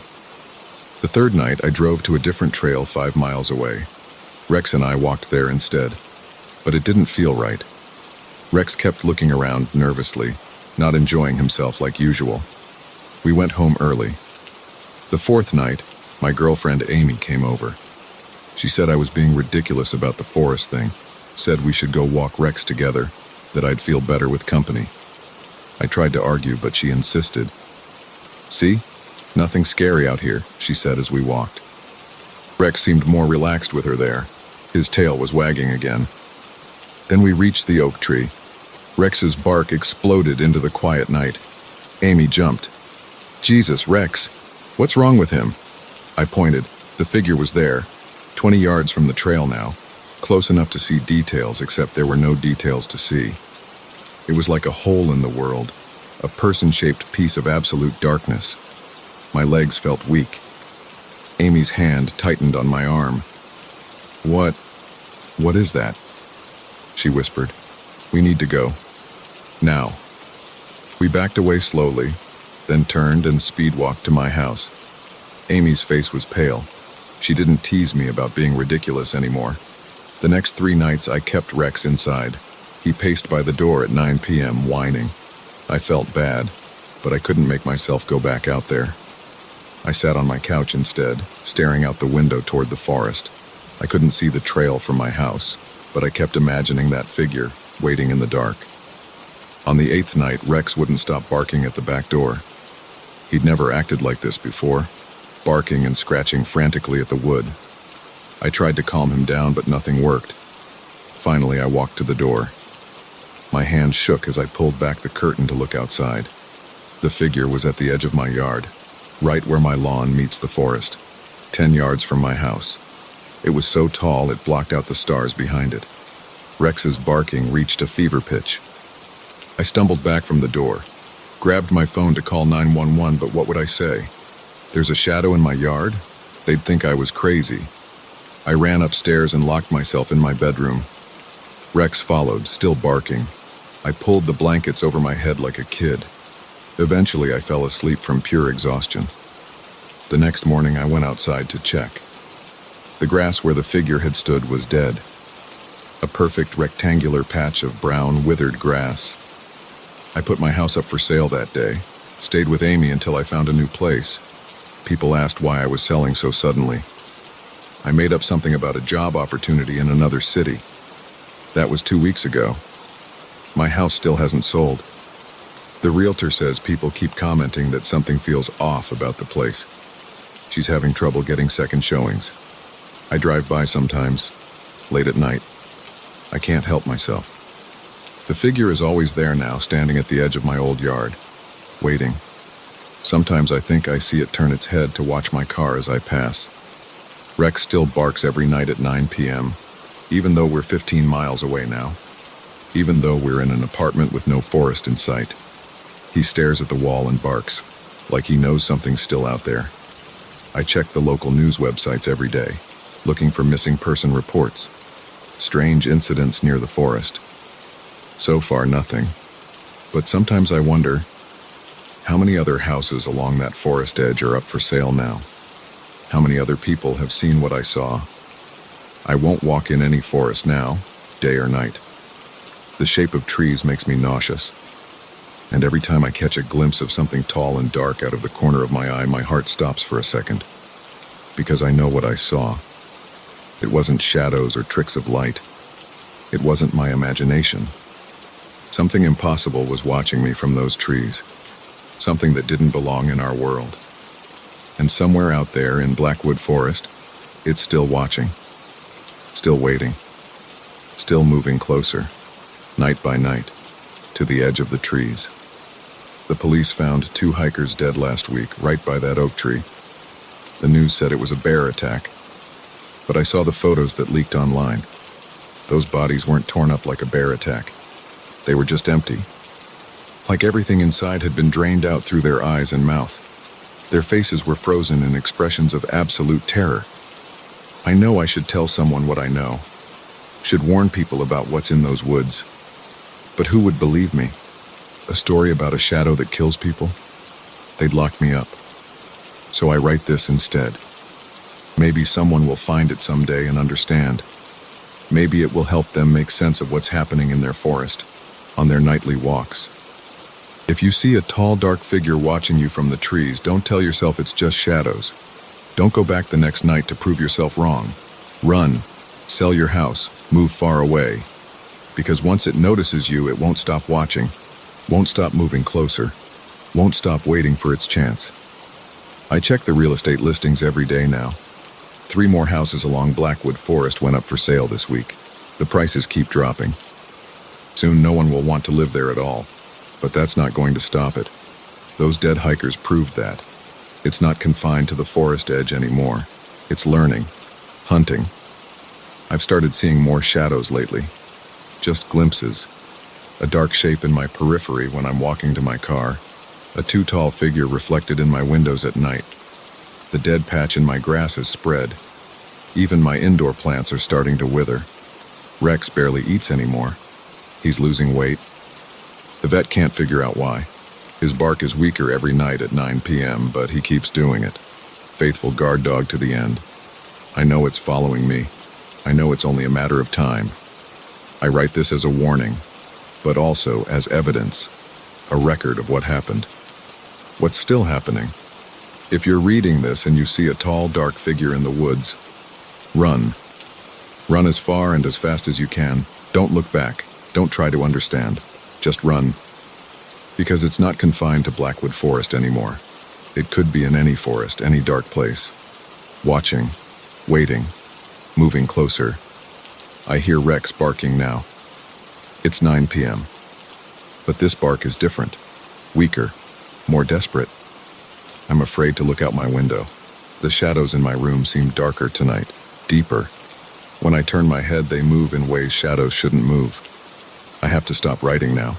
Something tall is standing in my doorway. Something dark. I shouldn't have tried to warn you. I should have just kept quiet. Run. Run before it notices you too. Run before...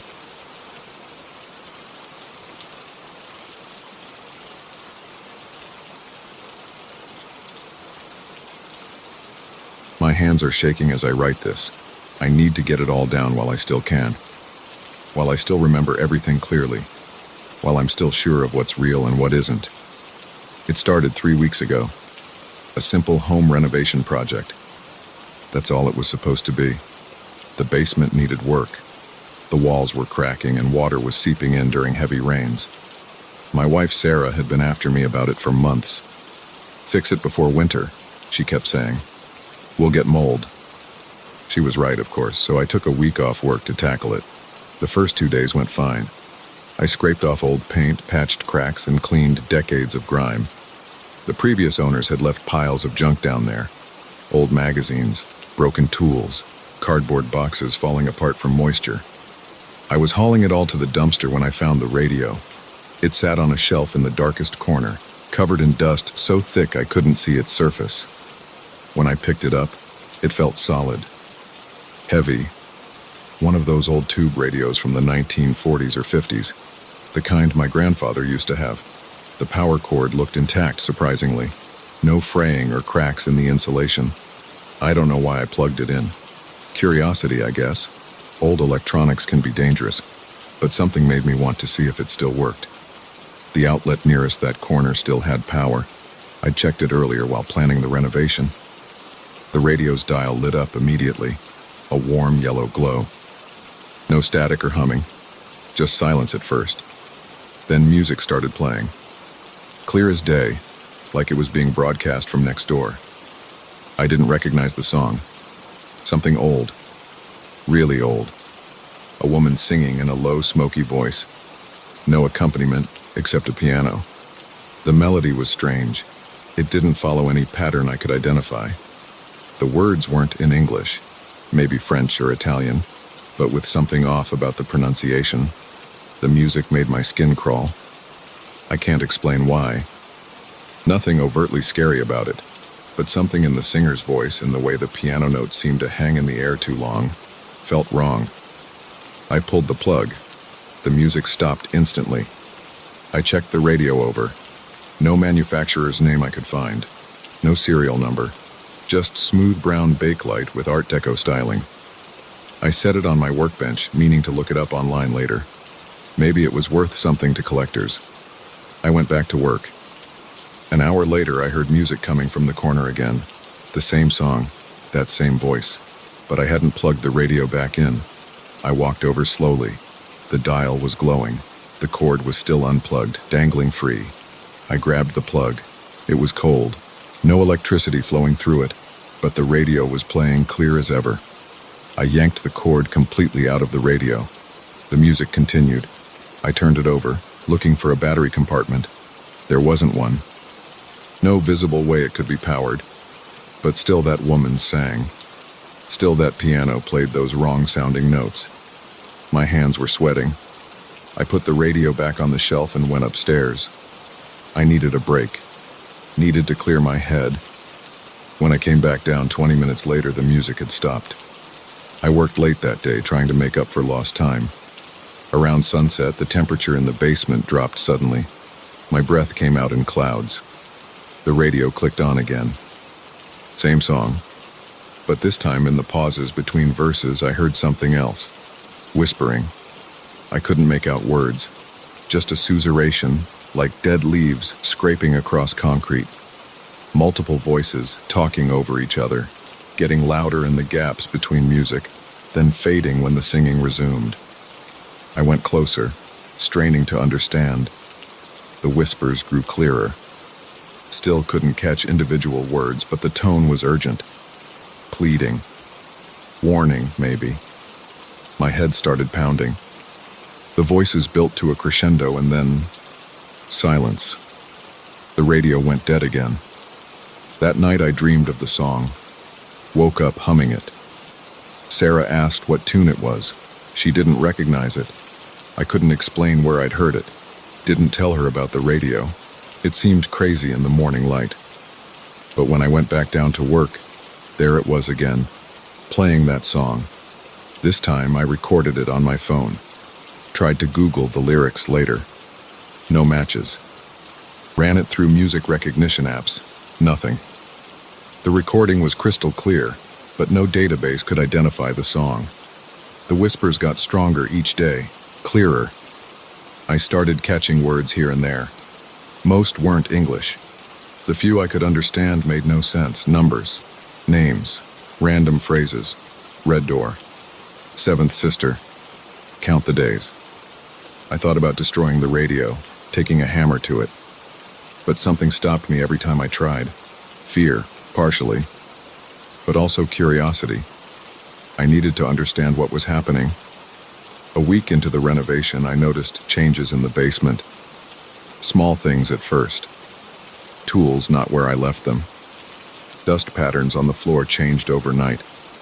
Then bigger things. New cracks in walls I'd just patched. The temperature dropping lower each day even though it was still summer upstairs. The song began playing at random times, not just when I was in the basement.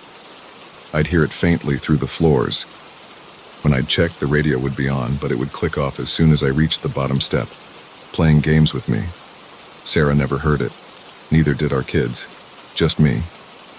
I started carrying a notebook, writing down the whispered words I could catch, trying to find patterns. Most were still gibberish, but occasionally a clear sentence would cut through. They're getting closer. The door's opening. You shouldn't have found it. I lost track of the renovation work. Spent hours just sitting in the basement listening. The whispers grew more frequent, more urgent.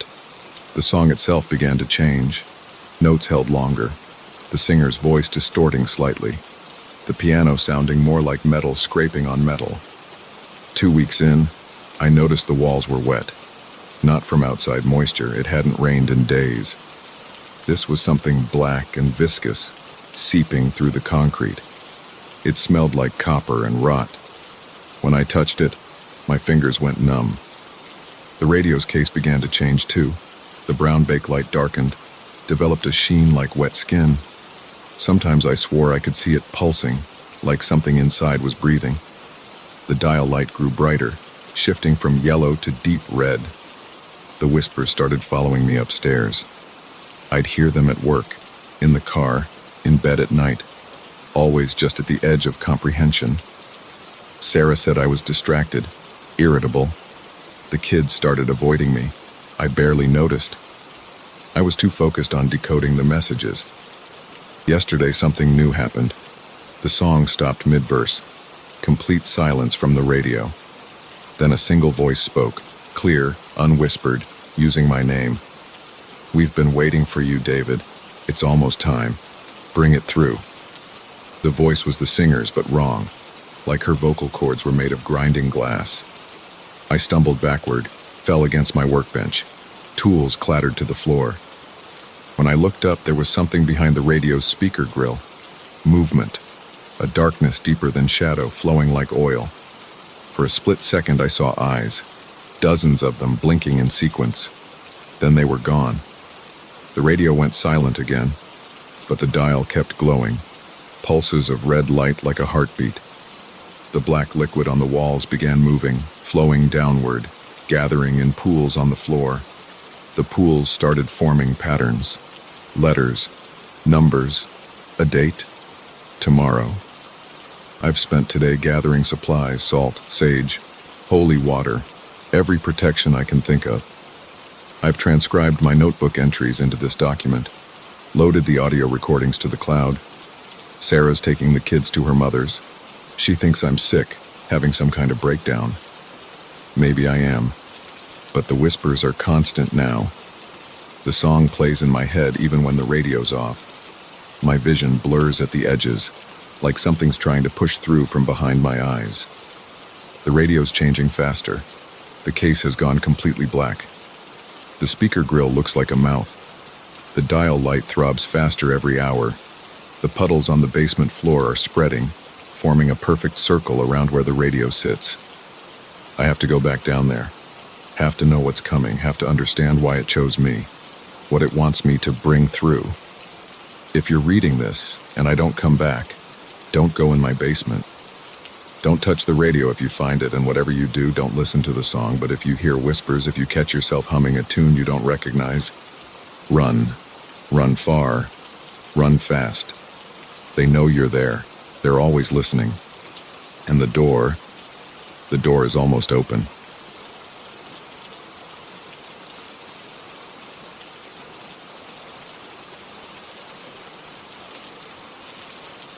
I found the photo 2 weeks ago. It was face down in my home office drawer, wedged between old receipts and paper clips. A regular 4x6 print, nothing special. But now it won't leave me alone. I keep putting it away, and it keeps coming back. I'm not crazy. I know what I'm seeing. The photo follows me around my house like a stray dog looking for food. That first day, I almost threw it away. The drawer was a mess. Hadn't cleaned it in years. My wife Sarah had been asking me to organize the office since she died 3 years ago. Cancer. I finally got around to it that Sunday morning. I picked up the photo, flipped it over. My hands shook. There was Sarah, maybe 20 years younger, standing in our old backyard. She wore that green sundress I always liked. Her hair was longer then, down past her shoulders. She was looking at something off camera, laughing. I didn't remember taking this picture. My throat felt tight. I put the photo back in the drawer, shut it hard, went to get coffee, tried not to think about it. Next morning I found it on my nightstand, just sitting there, propped against my alarm clock. I live alone. Nobody else has a key. I picked it up. Same photo, definitely the same one. The small coffee stain in the bottom right corner matched. I'm not the kind of guy who keeps doubles of photos. I put it back in the office drawer. Locked it this time. Tuesday morning it was in my bathroom, stuck in the mirror frame. I yanked it out, checked the back. That coffee stain again. Same photo. Wednesday, kitchen counter next to my car keys. Thursday, on top of the TV remote. Friday, tucked into my jacket pocket. Each time I put it back in that drawer, each time it escaped, I started taking photos of where I found it. Used my phone, documented everything. I'm not crazy. I know how this sounds, but I'm not crazy. Last night I tried to destroy it. Took it out to the backyard, lit it with my lighter. The flame wouldn't catch. The photo wouldn't burn. I tried scissors next. The blades wouldn't cut through. Not even a mark. I drove to the park, tore it into tiny pieces, scattered them in different trash cans. Went home, tried to sleep. This morning, there it was. On my pillow. Completely intact. I've spent hours staring at it now, looking for clues. Sarah's laughing at something, but what? The angle of her head, she's looking up at something tall. There's a shadow at the edge of the frame I didn't notice before. Tall and thin, stretching across our old lawn. The shadow doesn't match anything in the yard I remember. No trees were that tall. No buildings nearby could cast a shadow that shape. My hands are shaking as I write this. The photo's sitting next to my laptop. I keep looking at it. That shadow. It's different now. I swear it's different. It's longer, stretches further across the grass, and Sarah, her expression has changed. She's not laughing anymore. Her mouth is open, but not in a smile. The phone's ringing.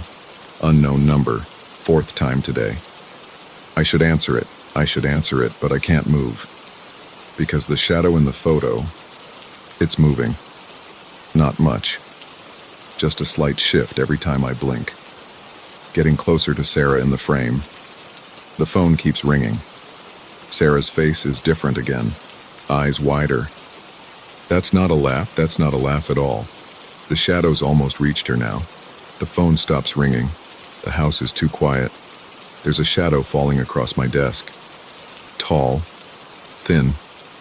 I don't want to turn around, but I have to. I have to see what's casting it. The police found this document open on my laptop. They found the photo, too, face down on the floor. They'll flip it over soon. They'll see Sarah. They'll see the shadow. They'll see me in the background now, mouth open in a scream that nobody heard. They'll put the photo away in an evidence bag. But it won't stay there. It never stays where you put it. I know that now. Too late. But I know. Detective Maria Rodriguez rubbed her eyes. 3 weeks on this case, and it still gave her headaches.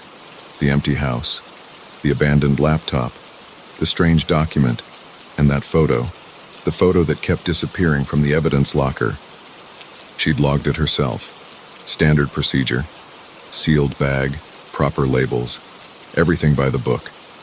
But every morning the bag was empty, and every morning someone would find the photo somewhere else in the station.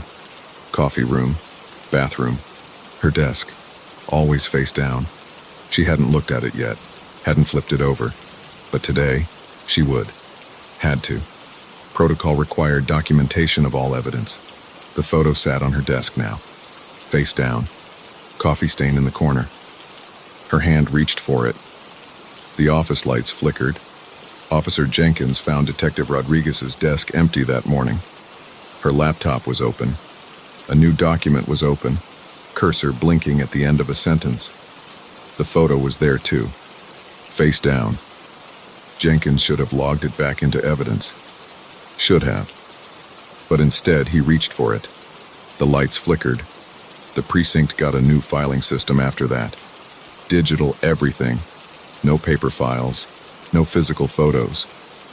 But sometimes late at night when the cleaning crew comes through, they find it. A 4R6 print. Face down. Coffee stain in the corner. They don't pick it up anymore. They've learned. But it doesn't matter. It finds new hands. New eyes. It wants to be seen. It needs to be seen. And sooner or later, someone always looks. The report remained open on the server. Case status: unsolved.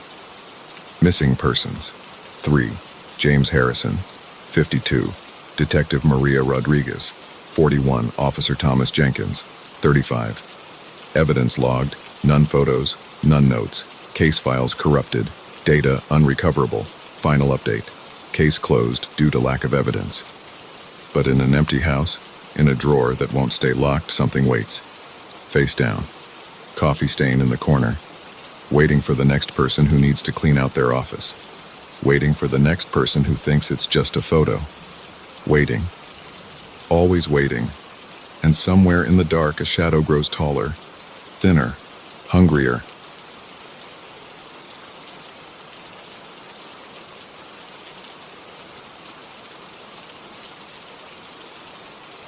I don't sleep anymore. Not really. Every night for the past 3 months, I've laid in my bed with my eyes fixed on the ceiling, listening. Just listening. The doctors prescribed sleeping pills.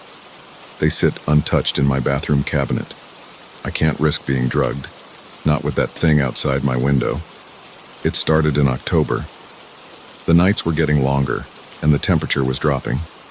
I live alone in a 2-story house in suburban Massachusetts. My bedroom is on the 2nd floor with a large window that faces the backyard. There's an old oak tree about 15 feet from the house. Its branches stretch toward my window like fingers. The first night, I thought it was just the wind. I had just turned off my bedside lamp when I heard it, a soft scraping sound against the glass.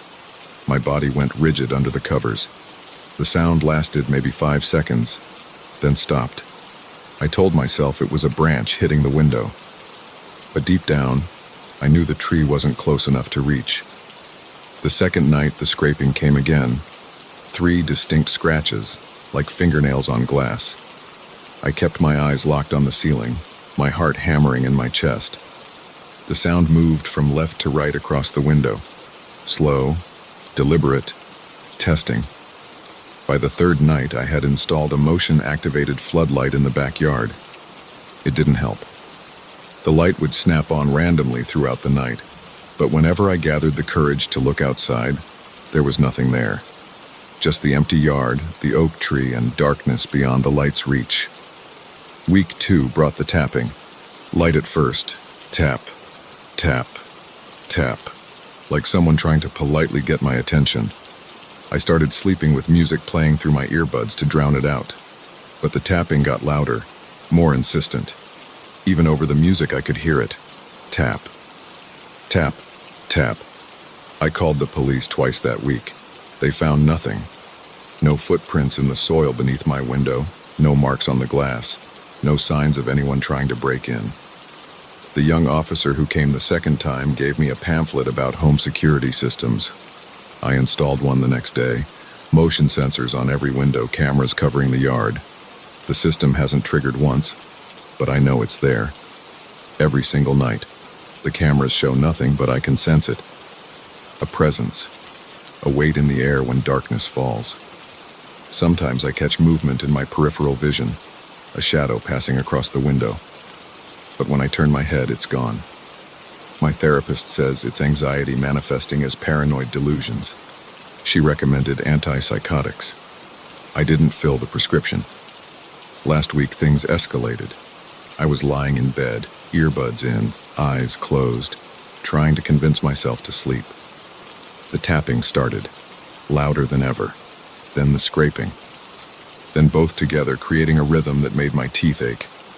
I pulled out my earbuds and sat up in bed, keeping my eyes away from the window. The sound stopped immediately. Complete silence filled the room. Then I heard it. A voice, barely above a whisper, muffled by the glass, but clear enough to make my blood run cold. "Let me in." I ran out of the bedroom so fast I tripped on the rug and slammed into the hallway wall. I spent the rest of the night huddled on my living room couch with every light in the house blazing. When dawn finally came, I checked the security camera footage. Nothing. The audio picked up the tapping and scraping, but there was no voice, just static. I tried sleeping in different rooms, the guest bedroom, the basement, even the living room couch, but no matter where I went, the presence followed. Each night the sounds would start. Tap, scratch, tap, scratch. Always from the nearest window. I covered all the windows with thick blackout curtains. I nailed boards over the one in my bedroom. The sounds got louder, more aggressive. The tapping became pounding. The scratching turned into a horrible screeching noise, like nails on a chalkboard amplified through a megaphone. The voice came more frequently too. Always the same 3 words. "Let me in."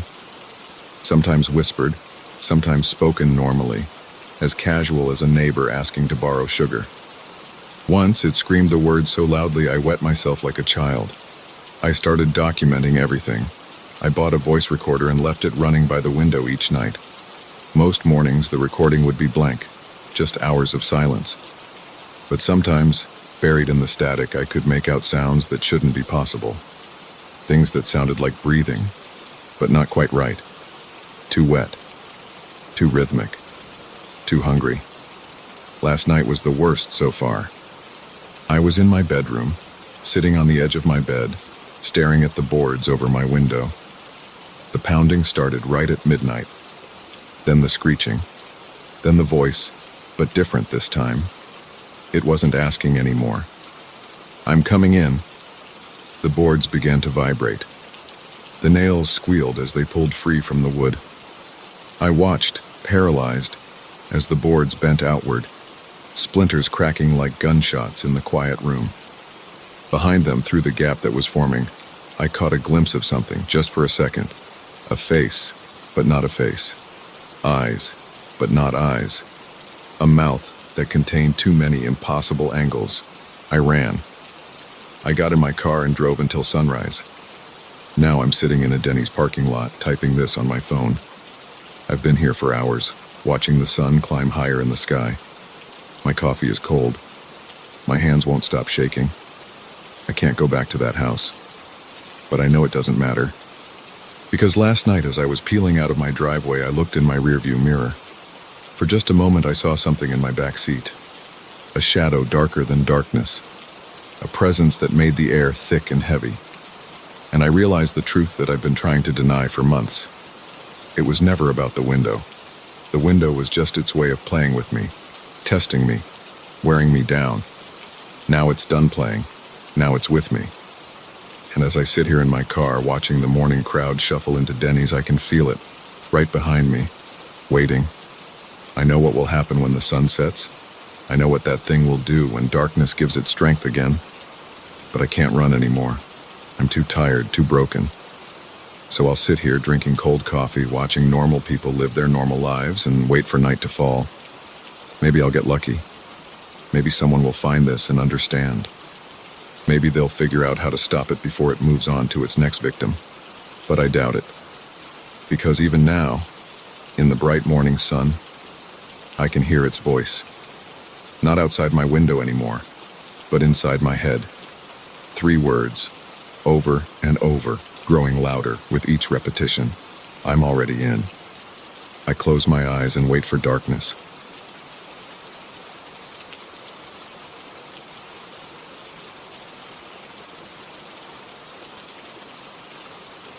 The first whisper came on a Tuesday night in October. I was brushing my teeth when I heard it. A soft sound like someone exhaling behind me. I turned around. Empty bathroom. Empty house. Just me. Like it had been for the past 3 years since the divorce. I spit into the sink and listened. Nothing. The bathroom was quiet except for the steady drip of the faucet. I needed to fix that washer. I'd been putting it off for weeks. That was how it started. Small sounds that could be explained away. The pipes, the wind, the house settling. Normal stuff that happens in any building, especially one built in the 1980s like mine. But it didn't stop there. The whispers got louder, clearer, more frequent. Now, 3 months later, I sit in my living room at 3 a.m. unable to sleep, because I know what's waiting for me down the hall. I should start from the beginning. My name is Michael Chen. I'm 42, work in IT, and live alone in a small ranch house in suburban Connecticut. Nothing special about me or my life. I've always been practical, rational, the kind of guy who checks the facts, reads the manual, and doesn't jump to conclusions. The second time I heard it was a week after the first. I was in the shower, hot water running down my back, eyes closed, half asleep before work. Then I heard it clearly, a whispered shh sound, like someone trying to get my attention. My eyes snapped open. Water ran into them, making me blink. I turned around, heart pounding. The shower curtain was closed. Through the clear plastic, I could see the empty bathroom.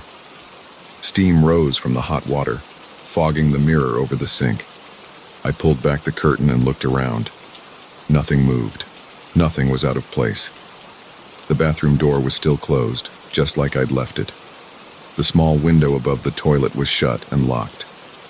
I got out, dried off, and checked behind the door. Under the sink, behind the toilet, everywhere in the small 8x10 bathroom.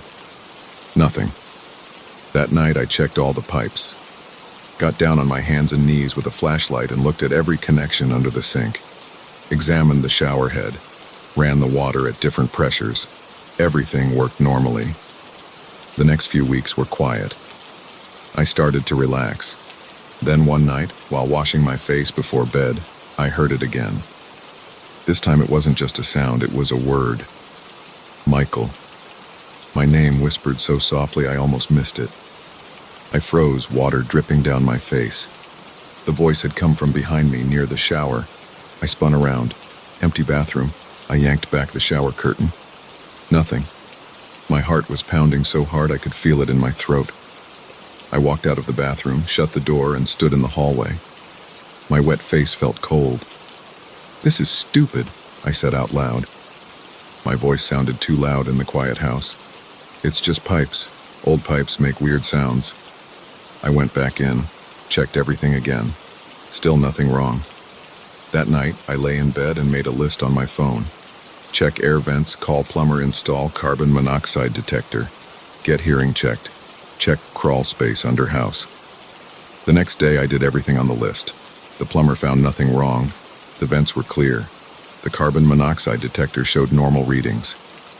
My hearing test came back perfect. The crawl space was empty except for some old insulation. I spent hundreds of dollars on inspections and tests. Everything came back normal. But the whispers continued. They started happening more often. Not just at night anymore. Sometimes in the morning while I was getting ready for work. Sometimes in the afternoon when I came home to use the bathroom. Always my name. Always when I was alone. Always stopping the moment I turned around. I started using the bathroom quickly. No more long showers, no lingering at the sink. Get in, do what needed to be done, get out. I bought a small digital recorder and left it running in the bathroom all day. When I checked it that night, there was nothing but static and the normal sounds of the house. I installed a motion-activated camera. It captured me walking in and out. Nothing else. One morning in December, I was shaving when it happened again. Michael. Right behind me. So close I could almost feel the breath on my neck. I cut myself. Blood ran down my chin. In the mirror, I saw my wide eyes. The shaving cream half scraped off my face. The thin line of red dripping onto my chest. I didn't turn around this time. I kept staring at the mirror. Who's there? Silence. What do you want? Nothing. I finished shaving with shaking hands, used toilet paper to stop the bleeding, got dressed for work. That night I slept at a hotel. Spent the whole next day at the library, researching the history of my house. Found nothing unusual. No deaths, no crimes, no strange incidents reported by previous owners. I started using the bathroom at work whenever possible, showered at the gym, but I couldn't avoid my home bathroom entirely. The whispers got louder, clearer, sometimes multiple words now. Michael, listen. Michael, please. Michael, help. I stopped looking in the mirror, kept my eyes on the floor, in and out as fast as possible. One night in January, I was washing my hands when the lights flickered, just once, quick enough that I might have imagined it. Then, Michael, behind you. I gripped the sink, knuckles white, heart hammering. Don't turn around. Don't look. Michael, please, help me. The voice was clearer than ever. A woman's voice, young, scared. My hands were shaking. Sweat ran down my back. The bathroom felt cold. Michael, I'm trapped. I closed my eyes. This isn't real. Please, look. No. Please. The voice was right behind me now. So close. So real. I opened my eyes. In the mirror, I saw something move. A shadow. A shape. Behind my reflection. I ran. Slammed the bathroom door. Spent the night in my car. The next day, I called a priest. He came and blessed the house. Sprinkled holy water. Said prayers. Nothing changed. Called a medium. She walked through the house with crystals and sage. Said she felt a presence but couldn't communicate with it. Charged me $200 and left. I started looking for a new house. Put in offers. Everything fell through. The market was bad. Prices too high. And something else. Every time I thought about moving, I felt wrong. Like I was running away from something important. The whispers continued. Every day now. Sometimes multiple times a day. Always the same voice. Always asking for help. Always behind me. I lost weight. Couldn't sleep. Dark circles under my eyes. My coworkers started asking if I was sick. Last week something changed. I was brushing my teeth, keeping my eyes down like always, when the voice came again. Michael, please look in the mirror. No, you have to see. Leave me alone. They're coming. That was new. My head snapped up before I could stop myself. In the mirror, I saw it clearly for the first time. A face. A young woman. Early 20s. Long dark hair, pale skin. She stood right behind me, but when I spun around, nothing was there. I turned back to the mirror. She was still there, only in the reflection. Her eyes met mine in the mirror. They were dark, frightened. They're coming, she whispered again. You have to help me. Who's coming? The men who killed me. My legs went weak. I sat down hard on the toilet lid. You're dead? Yes. Her reflection nodded. They buried me in the walls. Before you moved in. Before the renovations. What men? The contractors. They found something they weren't supposed to find. Something valuable. I saw them take it. They couldn't let me leave. When? 4 years ago, during the renovation, before you bought the house. I remembered the paperwork from when I bought the place. The previous owners had done major renovations, expanded the bathroom, added new pipes. What did they find? She shook her head. It doesn't matter now. What matters is they're coming back. They know you've heard me. They've been watching the house. How do you know? I see things. From in here, through the mirrors, through the pipes. They drive by at night. Soon they'll come in. I should call the police. And tell them what? That a ghost in your mirror warned you about murderers? She was right. I'd sound crazy. What can I do? Break through the wall, behind the shower. Find me. Find the proof. before they come back. When are they coming? Soon. Tonight maybe, tomorrow. I don't know exactly, but soon. I stood up, looked at the shower wall. Solid tile. I'll need tools. Hurry. I drove to Home Depot, bought a sledgehammer, heavy-duty gloves, safety goggles, dust masks. When I got home, there were tire tracks in the snow by my curb. Fresh ones. Someone had parked there while I was gone. I brought everything into the bathroom. Put on the gloves and goggles. Where exactly? I asked the mirror. She appeared again, pointed to a spot on the shower wall. There, between the studs. I took a deep breath, lifted the sledgehammer. The first hit cracked the tile. The second broke through to the drywall beneath. The third hit something solid. I pulled away chunks of broken tile and drywall. A horrible smell came from the hole. Behind the wall was a space, a cavity that shouldn't have been there. I shone my flashlight in. Something white gleamed back. Bones. Car doors slammed outside. Footsteps crunched in the snow coming toward my front door. They're here, she whispered. I grabbed my phone, dialed 911. 911, what's your emergency? I need police at 147 Oak Street. There are men breaking into my house. I just found human remains in my bathroom wall. Sir, stay on the line. Units are on the way. Glass shattered somewhere in the house. Heavy footsteps. I looked at the mirror one last time. She was crying. Thank you, she whispered. The bathroom door burst open. Red and blue lights flashed through the windows. Sirens wailed outside. 3 men stood in the doorway. They held guns. Their faces were hard, empty. Step away from the wall, one said.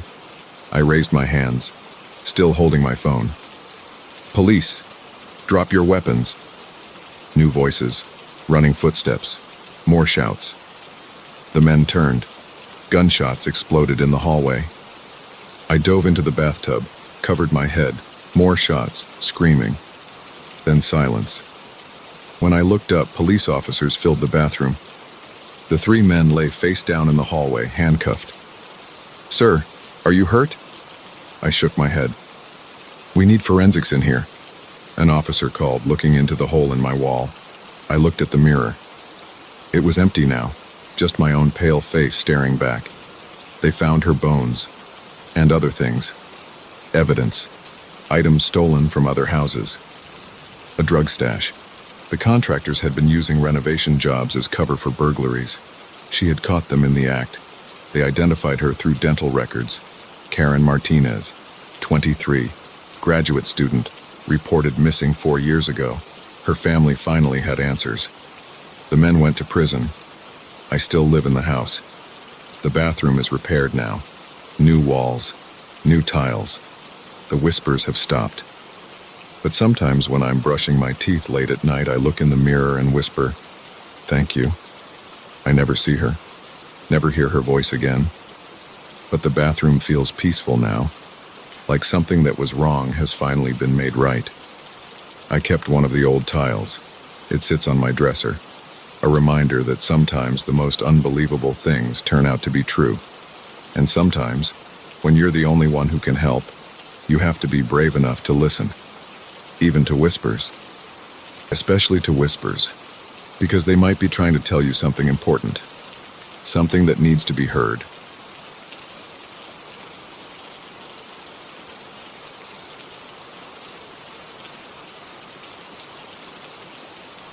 I used to think home security meant having good locks and keeping the lights on at night. That was before the footprints started appearing. Before I discovered that safety is an illusion, and that something can watch you for weeks without you knowing. This is what happened to me last month, and I'm still not sure if it's over. The first morning I saw them, I almost stepped right in them. I had gone out to get the paper, coffee mug in hand, still groggy from a bad night's sleep filled with weird dreams. The grass was wet with dew. That's when I noticed the trail of footprints in the lawn, leading from the back fence straight to my bedroom window. I dropped my coffee. The mug shattered on the concrete patio. I stood there staring at those prints. They were big, much bigger than my size 10 shoes. The grass was pressed down in each spot, creating dark depressions in the morning dew. The trail went right up to my window, then turned around and went back the same way. My hands started shaking. I went back inside and locked the door. Then I walked through the house, checking every window and door. All locked. Nothing disturbed. I went to my bedroom window and looked out. The screen was intact. No signs of tampering. I called the police. Officer Martinez showed up 20 minutes later. She walked the perimeter with me, took photos of the footprints, and wrote everything down in her notebook. Could be kids playing a prank, she said, but we'll increase patrols in the area. Make sure all your locks are working and consider installing security cameras. I nodded, but something felt wrong about her explanation. These weren't kids' footprints, and why my window specifically? I spent that day researching security systems online, ordered cameras, motion sensors, and new locks. I couldn't focus at work, kept thinking about those footprints and what they meant. Someone had stood there, right outside my window while I slept. That night I double-checked every lock, triple-checked them, put a chair under my bedroom doorknob, laid in bed with all the lights on, listening to every creak and groan of the house. Sleep felt impossible. Every sound made me jolt upright. Around 3 a.m. I heard something, a soft crunch of grass outside. My whole body went rigid. Sweat broke out on my forehead. The sound came again. Slow footsteps, moving through my yard. I wanted to look. I didn't want to look. My heart pounded so hard I could feel it in my throat. Another step. Closer. I slid out of bed, staying low, crawled to the window. The moonlight cast weird shadows across the yard. I raised my head slowly, just enough to peek out. Nothing, just darkness and silent trees. I stayed there for an hour, watching.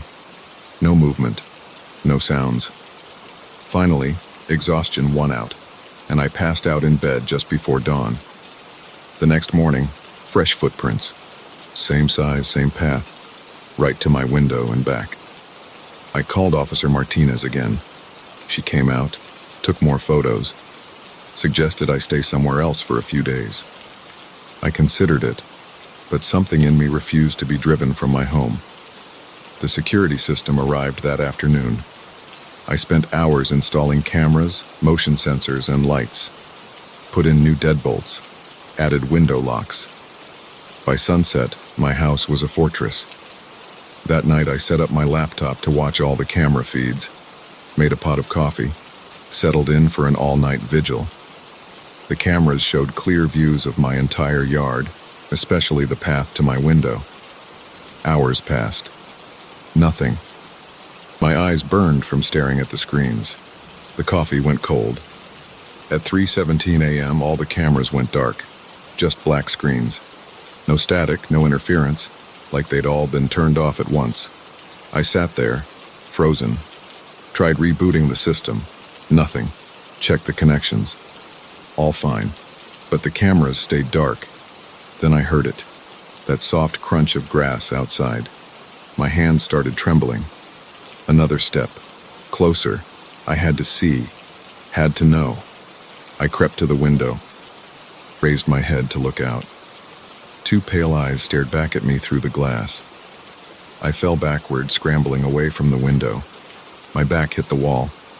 I couldn't breathe. Couldn't move. The eyes stayed there, watching. Just above the height where a normal person's head would be. I heard a sound. A soft tap on the glass. Then another. It was knocking. I grabbed my phone with shaking hands. Tried to dial 911. Dropped the phone. When I looked back up, the eyes were gone. The cameras came back on at exactly 4:44 a.m. The footage showed nothing. Just empty yard, then black screen, then empty yard again. But in the morning, new footprints, and something else. On my window, 2 small circles were frosted over, right where those eyes had been. I stayed at a hotel that night, and the next. Had a security company come out and completely upgrade my system. Added infrared cameras, motion lights, Even bought a guard dog, a big German shepherd named Rex. When I finally went back home, I felt better prepared. Rex patrolled the house constantly, alert and watchful. The security system hummed reassuringly. I started to think maybe it was over. For 3 nights, nothing happened. No footprints, no camera blackouts. Rex stayed calm. On the 4th night, Rex started growling at 3 a.m. He stood at my bedroom door, hackles raised, staring at the window. A low, continuous growl that made my skin crawl. Then he stopped. Just went completely silent, turned around, walked calmly to the corner, laid down, and stared at me. The cameras went dark. Footsteps in the grass outside. Rex didn't move, just kept staring at me with eyes that suddenly looked wrong. Too aware, too direct. The window knock came right on schedule. Tap, tap, tap. I didn't look this time. Couldn't look. Just sat there, pressed against my headboard, while Rex watched me with those strange eyes and something tapped on my window. When morning came, Rex was normal again. Playful, protective, totally fine. But he wouldn't go near that corner of my bedroom anymore. The footprints were there, of course, and 2 new frost circles on the window. I started sleeping in the living room after that, away from that window. Set up a whole new security system focusing just on the living room. Rex stayed with me, alert and watchful. But last night, Rex started growling again, at the living room window this time. The cameras went dark at 3:17 a.m. I heard the grass crunch outside. Rex went silent, walked to the corner, laid down, stared at me. Tap, tap, tap. I'm writing this from my car now. It's 4:30 a.m. I drove to a 24-hour diner after the tapping stopped. I can't go back to that house, but I know it doesn't matter. Because when I got in my car, I noticed something. Small frost circles on my driver's side window, like something had been watching me through the glass, waiting. And just now, looking out the diner window at my car in the parking lot, I saw Rex, sitting in the passenger seat, staring at me through the glass. I never brought Rex with me when I left the house. The diner's security cameras just went dark. I hear footsteps on the gravel outside. Rex is still staring at me. His eyes look wrong again. Tap, tap, tap.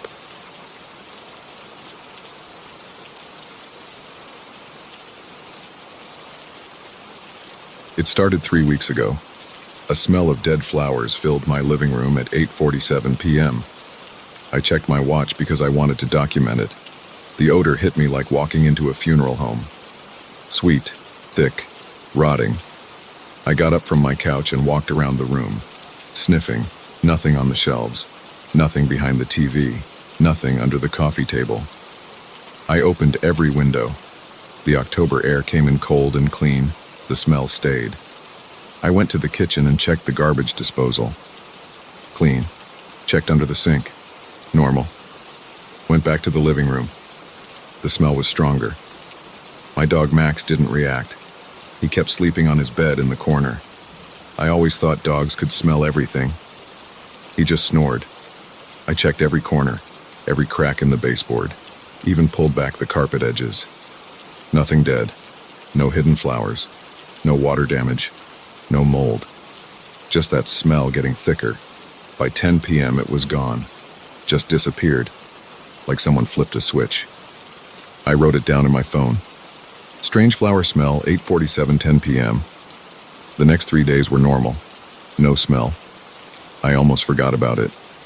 Then Thursday night at 9:15 p.m. it came back, stronger. I was watching the news. The air got heavy with that funeral home sweetness. I checked everything again. Called my neighbor Linda to come over. I don't smell anything, she said, standing in my living room. Just smells like your regular house. I was right next to her. The smell was choking me.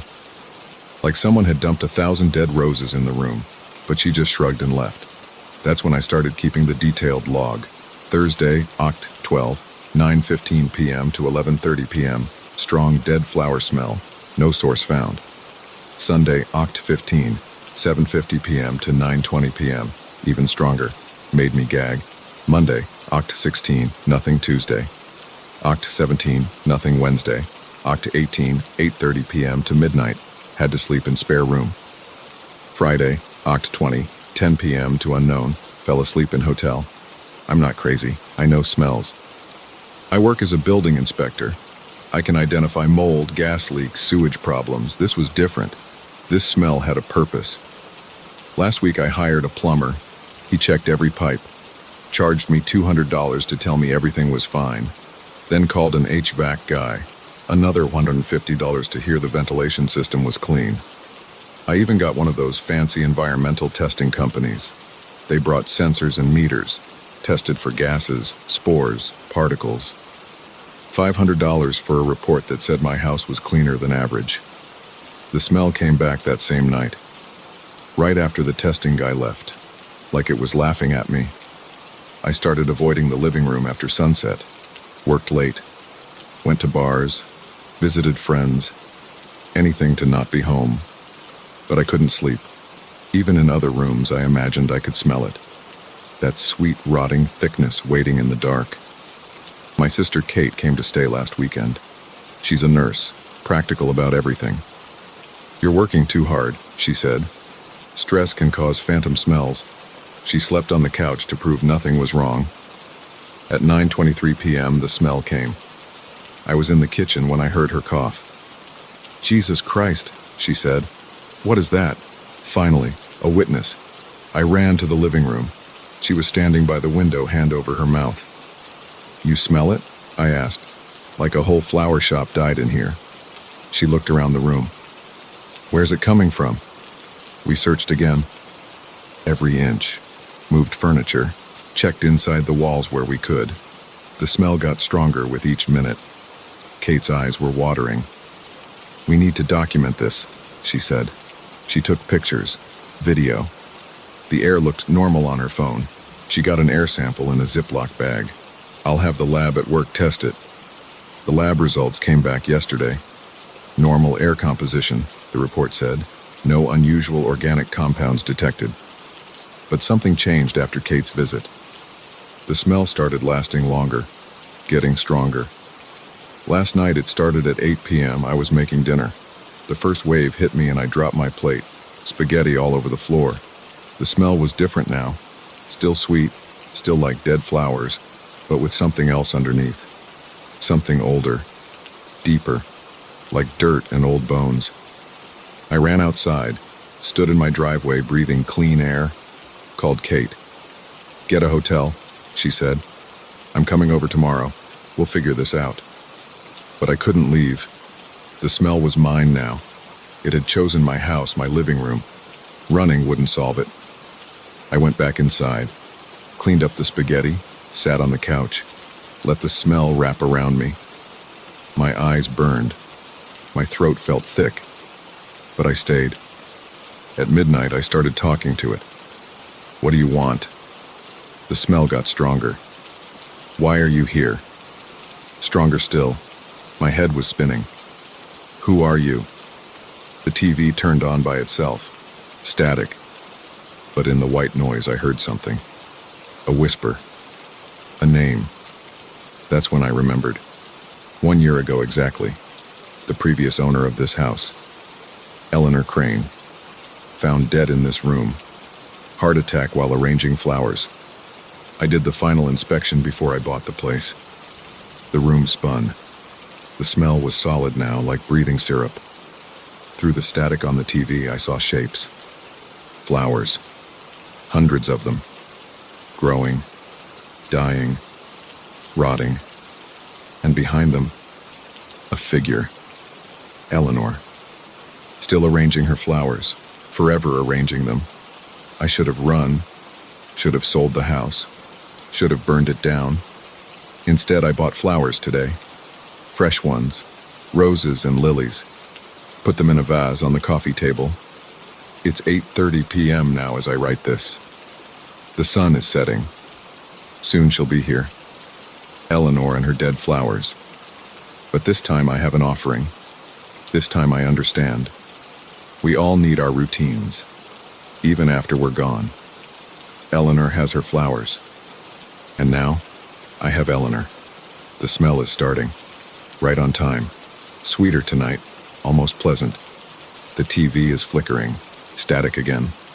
I'm going to help her arrange the flowers. Every night if I have to. Maybe that's all she wanted. Someone to share her passion, her routine. The living room is her garden now, and I'm the gardener. Update. Day 45. The smell still comes every night. I've learned her schedule. 8:47 p.m. to midnight without fail. I buy fresh flowers every morning. Different kinds. She seems to like roses best.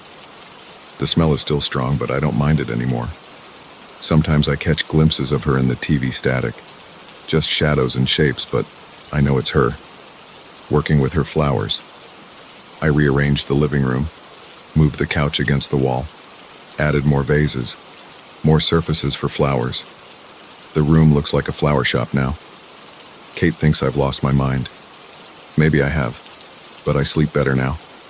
The smell means I'm not alone. Eleanor has her routine. I have mine. Sometimes in the static I hear her humming. Old songs I don't know.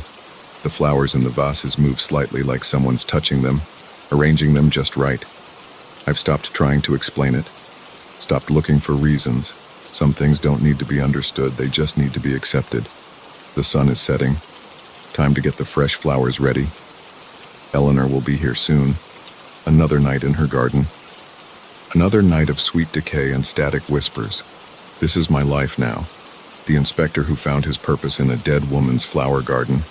There are worse ways to live. Worse ways to spend your evenings. The smell is starting. Excuse me. I have flowers to arrange.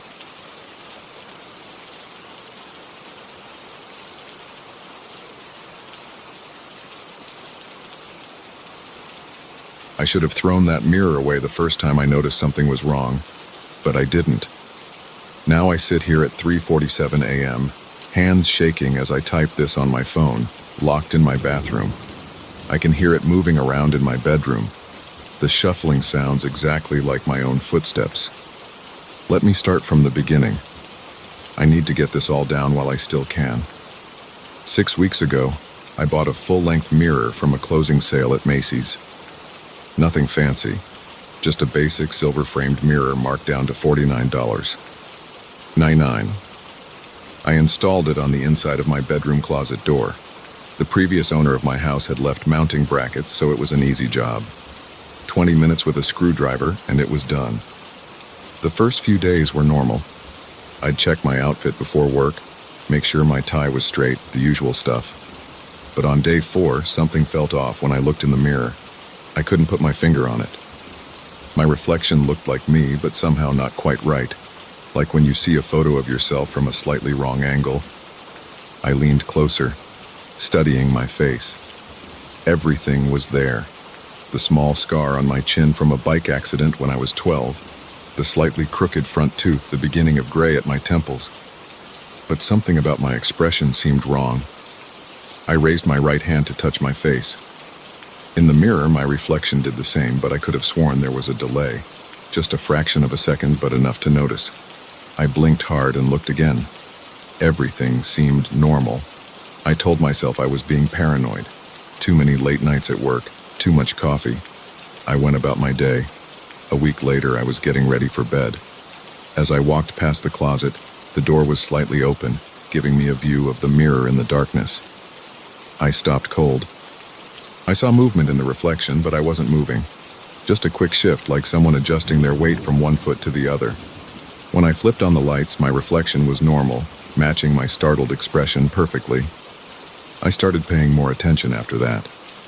I'd catch glimpses of my reflection when I wasn't directly looking at it. Sometimes the angle would be wrong. I'd be walking one way, but the reflection seemed to be facing slightly different. Once I could swear I saw my reflection scratch its nose while both my hands were in my pockets. The night everything changed, I was up late finishing some work reports. Around midnight, I got up to stretch. The closet door was open, and the mirror caught my eye. My reflection was there, standing just like me, but as I watched, it smiled. Not my usual smile. This was different. Wider. Wrong. I hadn't moved my face at all. I stepped closer, heart pounding. The reflection kept smiling that strange smile. Then it tilted its head, studying me. I stood frozen, unable to look away. The reflection raised its hand and pressed it against its side of the mirror. I felt cold sweat running down my back. That's when I noticed its eyes. They weren't my eyes anymore. They were darker, emptier. The smile grew wider, showing too many teeth. I stumbled backward, tripping over my own feet and falling hard. When I looked up, the reflection was normal again, showing me sprawled on the floor, looking terrified. I didn't sleep that night. I sat in my living room with all the lights on, telling myself I was being ridiculous. Mirrors don't move on their own. Reflections don't smile by themselves. I was stressed, tired, imagining things. The next morning, I almost called in sick to work, but the mirror looked normal in the daylight. I got dressed quickly, avoiding looking directly at it. As I was about to leave, I glanced back. My reflection was still standing there, watching me walk away. I slammed the closet door shut and ran out. That evening, I couldn't bring myself to open the closet. I changed clothes in the bathroom. Around 10 p.m., I heard a soft tapping sound from my bedroom. Tap, tap, tap, like fingernails on glass. I muted the TV and listened. The tapping continued, steady and deliberate. My hands were shaking as I walked to the bedroom. The closet door was still closed. Tap, tap, tap.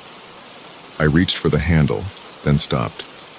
The tapping wasn't coming from this side of the door. I opened it fast, like ripping off a Band-Aid. Nothing unusual, just my reflection, standing there looking scared. But as I stared, it slowly smiled, that horrible, wrong smile. Then it waved at me, even though my arms were stiff at my sides. I slammed the door shut and shoved my dresser in front of it. I slept on the couch that night, if you can call it sleep. Every noise made me jump. I swear I could hear faint laughter coming from my bedroom, my own laugh, but distorted somehow. The next day, I called in sick. I couldn't face leaving the reflection alone in my house. Around noon, I got up the courage to check the closet. I moved the dresser and opened the door slowly. The reflection looked normal again, but something was different about the room behind it. Items on my shelves were in slightly different places. Some clothes that had been hanging up were now on the floor. I started taking photos of my room before leaving for any length of time. When I'd return and compare, things had moved. Small changes at first. A book tilted the wrong way, a shirt sleeve hanging differently. Then bigger things. Once all my shoes were arranged in a perfect circle in the middle of the floor. I covered the mirror with a sheet. The next morning, the sheet was on my bed and the mirror was exposed. I nailed the sheet in place. An hour later, the nails were on my nightstand, arranged to spell no. I tried to remove the mirror, but it wouldn't budge. The screws wouldn't turn. The frame seemed to have fused to the bracket somehow. I thought about breaking it, but something stopped me. A deep, instinctive fear of what might happen if I did. Last night, things escalated. I was lying in bed staring at the ceiling when I heard the closet door creak open. I kept perfectly still, hardly breathing. Footsteps moved across my room. My footsteps, the same way I walk. They circled the bed slowly. I could feel something standing over me, watching. The air felt thick and cold. I lay there for what felt like hours, eyes squeezed shut. Eventually, I must have fallen asleep from pure exhaustion. When I woke up, my clothes were all laid out on the bed, like someone had been playing dress-up. In the mirror, my reflection was wearing different clothes than I was. Today, I didn't leave the house. I sat watching the mirror. My reflection didn't always match my movements anymore. Sometimes it would just stand there while I moved. Sometimes it would walk around its version of my room, straightening things, looking through my stuff. Once it turned and pressed its face against the glass, fogging it with its breath. It drew a smile in the fog with its finger. An hour ago, it started pushing against the glass. I could see the surface rippling like water. That's when I ran to the bathroom and locked myself in. I can hear it out there now. The footsteps are getting closer. My phone battery is at 12%. I don't know what to do. The footsteps have stopped right outside the bathroom door. I can see a shadow under the door. It's my shadow, but I'm sitting perfectly still. The doorknob is turning. I hear my own voice, but I'm not speaking. Let me in. We need to talk about the way you've been acting. This is my house now. My life. You're the reflection now. The door is starting to crack. I have to. Message ends. Found as an unsent draft on the phone of Thomas Gardner, age 34. The phone was discovered in the bathroom of his empty house 3 days after he failed to show up for work. The mirror in his closet was found shattered. Police reported no signs of forced entry or foul play. Gardner's whereabouts remain unknown. When questioned, the Macy's store manager confirmed they had never carried that style of mirror in their inventory. The previous homeowner stated they had never installed mirror brackets in any closet. The case remains open.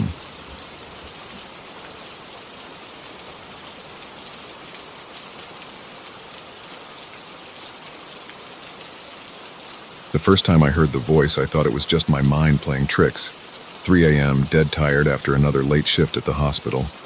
But it wasn't my mind. The voice was real, and it knew my name. David? I stopped halfway down the stairs of my apartment building. The emergency lights cast a dim yellow glow through the stairwell. The voice was soft, barely above a whisper, but clear. It came from somewhere close. Very close. "Who's there?" I called out. My voice echoed off the concrete walls. No answer, just the hum of the building's ventilation system. I looked up. 4 flights of stairs stretched above me, empty. I looked down. 3 more flights to the ground floor. Also empty. The security cameras in the corners stared back at me, their red lights blinking steadily. My heart rate picked up. I gripped the metal handrail tighter, feeling the cold steel against my palm. The night shift always made me jumpy. Too many hours dealing with emergencies, trauma cases, death. I needed sleep. I started walking again, my footsteps echoing in the empty stairwell. "David, please." I froze. The voice was clearer now. A woman's voice.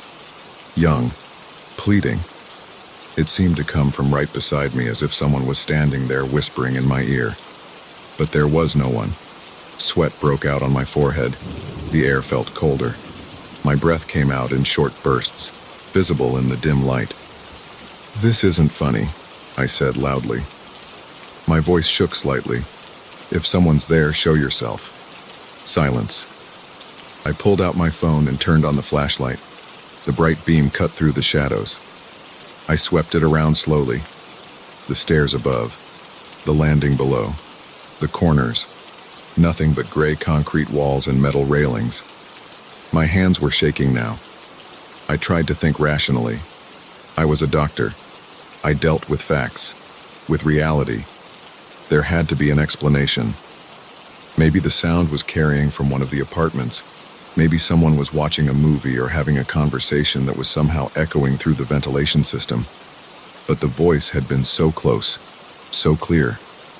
I hurried down the next flight of stairs, my footsteps quick and uneven. Just 2 more floors to go. "David, help me." I stopped again. The voice was right there, right next to me. I could almost feel the breath on my ear. My heart pounded against my ribs. The phone slipped in my sweaty grip. I spun around, the flashlight beam swinging wildly. Empty stairs, empty landing, empty air. "Who are you?" I shouted. "What do you want?" My voice cracked with fear. The sound bounced off the walls, coming back to me distorted and strange. The emergency lights flickered. Once. Twice. The ventilation system made a grinding noise and fell silent. I ran. Down the stairs, taking them 2 at a time, my feet slipping on the edges. The handrail cold and slick under my grip. "David, don't leave me." The voice followed me down, getting closer, more desperate. I could hear pain in it now. Suffering. 1 more flight to go. My legs burned. Sweat ran down my back. The phone's flashlight beam bounced crazily off the walls. "David, please. I'm dying." The last words hit me like a physical blow. I stumbled on the stairs. My hand slammed against the wall to catch myself. The rough concrete scraped my palm. Almost there. Just a few more steps. David! The scream filled the stairwell, high-pitched, agonized. It seemed to come from everywhere at once. The emergency lights went out completely. I nearly fell down the last few stairs.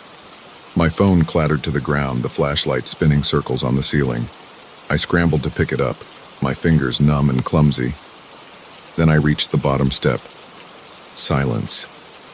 The emergency lights came back on. The ventilation system hummed back to life.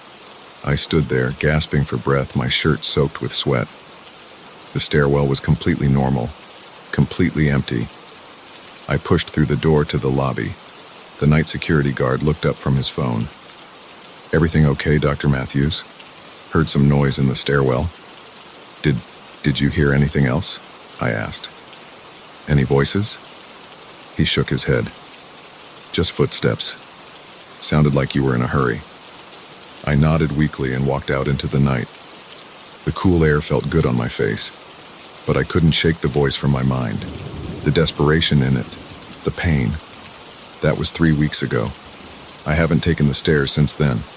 Not at night. Not alone. But yesterday the elevator was out of order.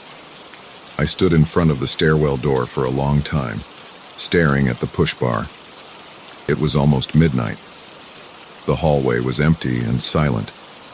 I could call in sick, skip my shift. But there were patients waiting for me, people who needed help. I took a deep breath and pushed the door open. The emergency lights cast their familiar yellow glow. The ventilation system hummed. Everything looked normal. I started climbing. My footsteps echoed off the walls, up one flight, then another. My hand gripped the railing tight enough to hurt. Nothing happened. No voice, no whispers, just the sound of my own breathing and footsteps. Maybe it had been stress. Exhaustion. My mind playing tricks after all. I reached my floor and let out a long breath. I was being ridiculous. There was nothing to be afraid of. I unlocked my apartment door and went inside, dropped my bag, took a shower, got dressed for work. When I left again, I didn't even hesitate at the stairwell door. But halfway down the first flight of stairs, I heard it. "David." I stopped. My whole body went rigid. "David, I've been waiting." The voice was different this time. Harder, colder, no longer pleading. "What do you want?" I whispered. "You left me to die." The words hit me like ice water. My legs started shaking. "I don't understand. I've never..." Emergency room, April 15th, 3 years ago. Car accident victim, female, 24 years old. Multiple trauma, internal bleeding. My blood ran cold. I remembered. Of course I remembered. "You were too slow," the voice said. "Too careful. Too afraid to make the wrong decision. While you hesitated, I bled out on your table." I did everything I could," I said. My voice was barely audible. "Did you? Did you really?" The emergency light started flickering. The air grew colder. "I was young," the voice continued. "I had a family, a future, and you took it all away because you weren't good enough, because you were afraid." "No," I shook my head. "No, that's not true. We followed all the protocols. There was too much damage, too much blood loss. We couldn't..." "Liar!" The scream made me stumble backward. My back hit the wall. "You could have saved me. You should have saved me." The voice was everywhere now, above, below, inside my head. "And now you're going to know what it feels like. To die slowly. To feel the life draining out of you while someone who could help just stands there, doing nothing." The lights went out completely.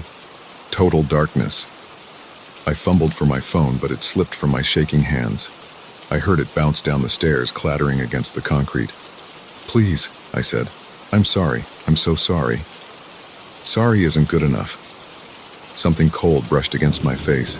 Like fingers made of ice, I ran, blind in the darkness, my hands out in front of me, scraping against the walls. I lost count of the steps, lost track of what floor I was on. The voice followed me down, laughing now, a horrible, empty sound. "You can't run from this, David. You can't hide from what you did." I tripped, fell forward, my knee slammed into a step. Pain shot up my leg. "Feel it, David. Feel what I felt. The fear, the pain, the knowledge that help isn't coming."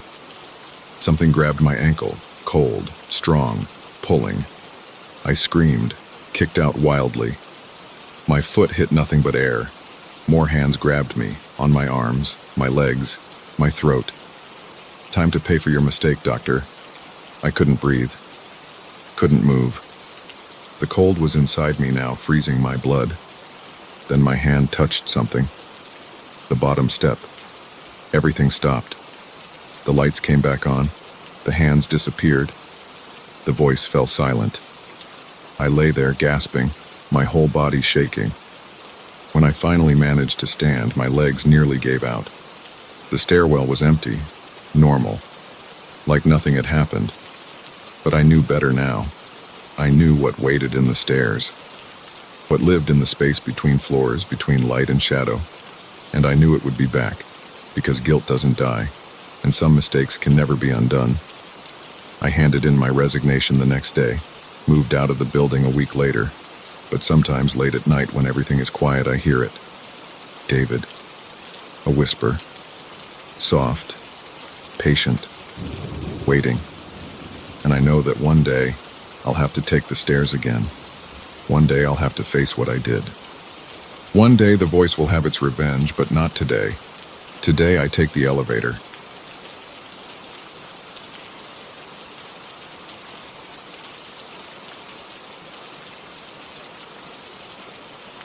I should have never driven through Nevada at night, especially not on Highway 50, that endless stretch of asphalt they call the loneliest road in America. But deadlines don't care about convenience, and I had to get those contracts to Carson City by morning. The dashboard clock showed 2:13 a.m. My rental car's headlights cut through the darkness, illuminating nothing but empty road and scrubland. The radio had lost signal an hour ago. Static crackled through the speakers. My phone showed no bars. The last gas station I'd passed was 50 miles behind me, and the next one was at least 30 miles ahead. I hadn't seen another car in 45 minutes. The speedometer hovered at 75. The engine hummed. The air conditioning whirred. My coffee was cold. Then I saw something in the distance. A dark shape on the shoulder. At first I thought it was a deer. They sometimes freeze in headlights. But as I got closer, the shape was wrong. Too tall. Too straight. A person. I eased off the gas. The needle dropped to 65, then 55. My hands tightened on the steering wheel.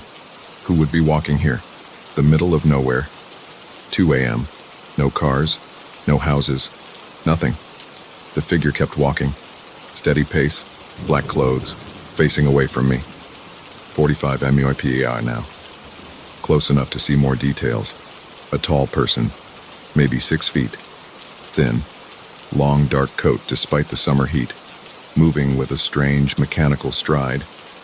I slowed to 35. Something felt wrong.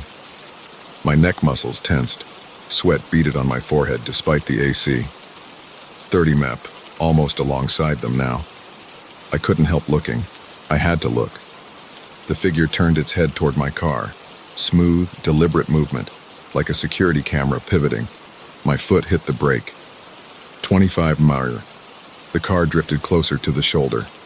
I saw it clearly then. Where a face should have been, there was nothing. Just smooth, pale skin. No eyes, no nose, no mouth. A blank oval, like an egg. My hands jerked the steering wheel. The car swerved left. Tires squealed. I stomped the gas pedal. The engine roared. In the rearview mirror, the figure had stopped walking. It stood perfectly still, blank face turned toward my retreating car.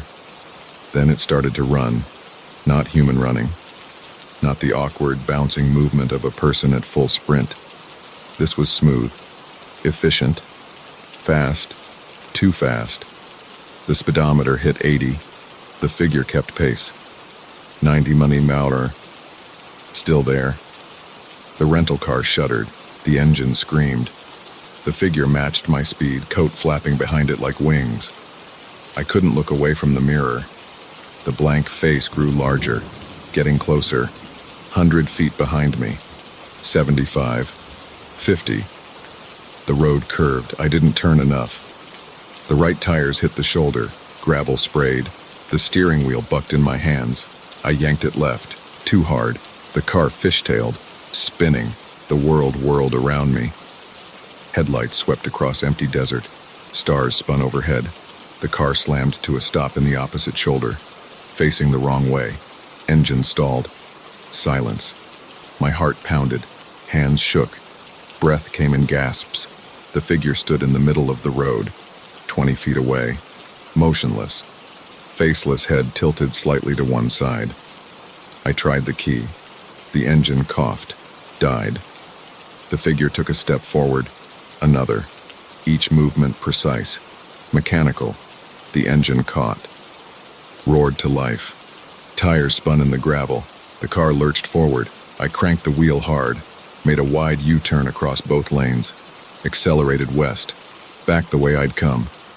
The mirror showed the figure standing in the road, growing smaller, still watching with its blank face. Then it was gone. I drove 105 km/h for the next hour. Didn't slow down until I saw the lights of the gas station I'd passed earlier. Pulled in, killed the engine, sat there shaking. The attendant looked up from his phone when I walked in. "You okay, man? You look like you seen a ghost." I bought coffee, used the bathroom, splashed water on my face, tried to convince myself I'd imagined it. Fatigue, caffeine, stress, dark road playing tricks. But I knew what I'd seen. I called my boss, told him the contracts would be late. Car trouble. He wasn't happy. I waited until sunrise to drive again. Took the interstate instead. Longer route, but more traffic. More people.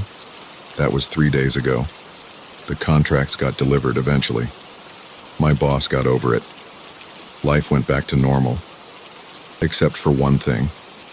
Every night since then, I've dreamed about that blank face. That mechanical run. Sometimes I wake up certain the figure is standing in my room, watching me with its smooth, featureless face. And sometimes when I'm driving at night, I check my mirror, looking for a dark shape running behind my car, moving too fast, getting closer. I don't drive Highway 50 anymore. Don't drive any empty roads if I can help it. And I never ever drive at night, because I know what's out there in the dark, walking the lonely highways, waiting for headlights to approach, turning its blank face toward passing cars, waiting for someone else to stop and look. I was lucky. I got away. But every night I wonder, what if it followed me home? What if it's still out there? What if it's looking for me? The highway is empty tonight, dark and silent under the stars. But somewhere out there a figure walks the shoulder, patient, tireless, eternal, and it has no face.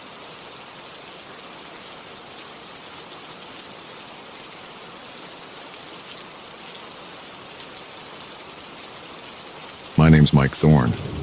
I'm a sales representative for a medical equipment company based in Chicago. What happened to me at the Grand Plaza Hotel in Milwaukee last month still keeps me up at night. I need to write it down. Maybe then I'll stop seeing shadows in every corner of my bedroom. I checked in around 7 p.m. on a Tuesday. The front desk clerk, a thin man with wire-rimmed glasses, handed me the key card to room 847. His fingers were cold when they brushed against mine. "Enjoy your stay, Mr. Thorne," he said. His smile didn't reach his eyes. The elevator ride to the 8th floor took longer than it should have. The numbers lit up slowly. 3, 5, 6, 8. The doors opened with a soft ding that echoed in the empty hallway. The carpet was burgundy with geometric patterns. My rolling suitcase made a steady thump, thump, thump as I walked down the hall. Room 847 was at the end, past a painting of a ship on stormy seas. The room looked normal enough. Queen bed with white sheets, dark wood desk, flat-screen TV mounted on the wall, mini fridge humming in the corner, window overlooking the city lights. I had a presentation the next morning at 9 a.m. The Wilson account was worth 7 figures to the company. I needed to review my slides one more time. I ordered a club sandwich from room service, set up my laptop, and got to work. The sandwich arrived cold.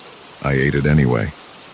The first strange thing happened at 11:23 p.m. I remember the exact time because I was checking my watch, thinking about heading to bed. A loud thump came from the room next door, like someone had dropped something heavy. Then another thump, and another. They were getting closer to the wall we shared. I pressed my ear against the wall. The thumping stopped. Complete silence. "Hello?" I called out. No answer. I checked my phone. No signal. The hotel Wi-Fi wasn't working either. Back to my slides. The Wilson account needed... The TV turned on. Static filled the screen. White noise hissed through the speakers. I hadn't touched the remote. It was still on the bedside table. I got up, pressed the power button on the TV. Nothing happened. I tried again. Still static. I reached behind the TV and pulled the plug from the wall. The screen went black. My hands were shaking. I needed coffee. The presentation was in less than 10 hours. The coffee maker sat on the desk. I filled it with water from the bathroom tap. The water came out brown for the first few seconds before running clear. While the coffee brewed, I heard footsteps in the hallway. Slow, heavy steps. They stopped right outside my door. The peephole showed an empty hallway. The footsteps started again, moving away. I opened the door. The hallway was empty. The painting of the ship looked different. The sea was calmer now. Back in the room, the coffee maker had stopped. The pot was empty, bone dry like it had never been filled. My laptop screen flickered. The PowerPoint presentation glitched, slides jumping randomly. Then the screen went blue. No, no, no. I hit Ctrl-Alt-Delete. Nothing. The presentation wasn't saved to the cloud because of the Wi-Fi issues. The temperature dropped. I could see my breath. Something scratched at the window. I was 8 floors up. The scratch came again. 3 long, slow drags across the glass. I didn't want to look, but I did. Nothing there. Just my reflection in the dark glass. Except, my reflection wasn't moving when I moved. I backed away from the window, hit the desk chair. It rolled into the wall with a thud. The thudding from next door started again. Faster now, like someone running into the wall over and over. Thud, thud, thud. The TV turned back on. It wasn't plugged in. Static again, but there was something in the static. A shape. Moving. The phone rang. The room phone I hadn't even noticed until now. Old-style beige plastic. It rang 3 times before I picked it up. Hello? Heavy breathing on the other end. Then a whisper. Room service. I didn't order anything. Your sandwich was cold, Mr. Thorne. I slammed the phone down. It rang again immediately. The footsteps were back in the hallway. Multiple sets now. Running. The window started to open by itself. Cold air rushed in. My laptop screen flashed. Text appeared. Check out, check out, check out, check out. The bathroom door slammed shut. Water started running in the sink. I grabbed my phone, my wallet, my laptop. Left everything else. The doorknob was ice cold. It turned slowly in my hand. The hallway was darker now. The overhead lights flickered. I ran to the elevator, pressed the button 20 times. The footsteps were getting closer, coming from both directions. The elevator dinged. Doors opened. The front desk clerk was inside, still smiling that empty smile. Leaving so soon, Mr. Thorne? I took the stairs. 20 minutes later, I was doing 90 on the highway back to Chicago. The Wilson account could find another supplier. I called the hotel the next day after my hand stopped shaking enough to hold the phone. Grand Plaza Hotel, how may I help you? I was in room 847 last night. I need to report some problems. I'm sorry, sir. We don't have a room 847. The Grand Plaza only has 6 floors. I checked my credit card statement later that week. No charge from the Grand Plaza Hotel. But sometimes, late at night, my TV turns on by itself. Static fills the screen, and in the static, I see a familiar shape, a ship on stormy seas, and my phone rings. When I answer, I hear, "Room service." I don't eat club sandwiches anymore. Last week I got a letter in the mail. No return address. Inside was a hotel key card. Room 847. I burned it. But this morning it was on my nightstand. I can hear footsteps in the hallway now. They're getting closer. And the TV just turned on.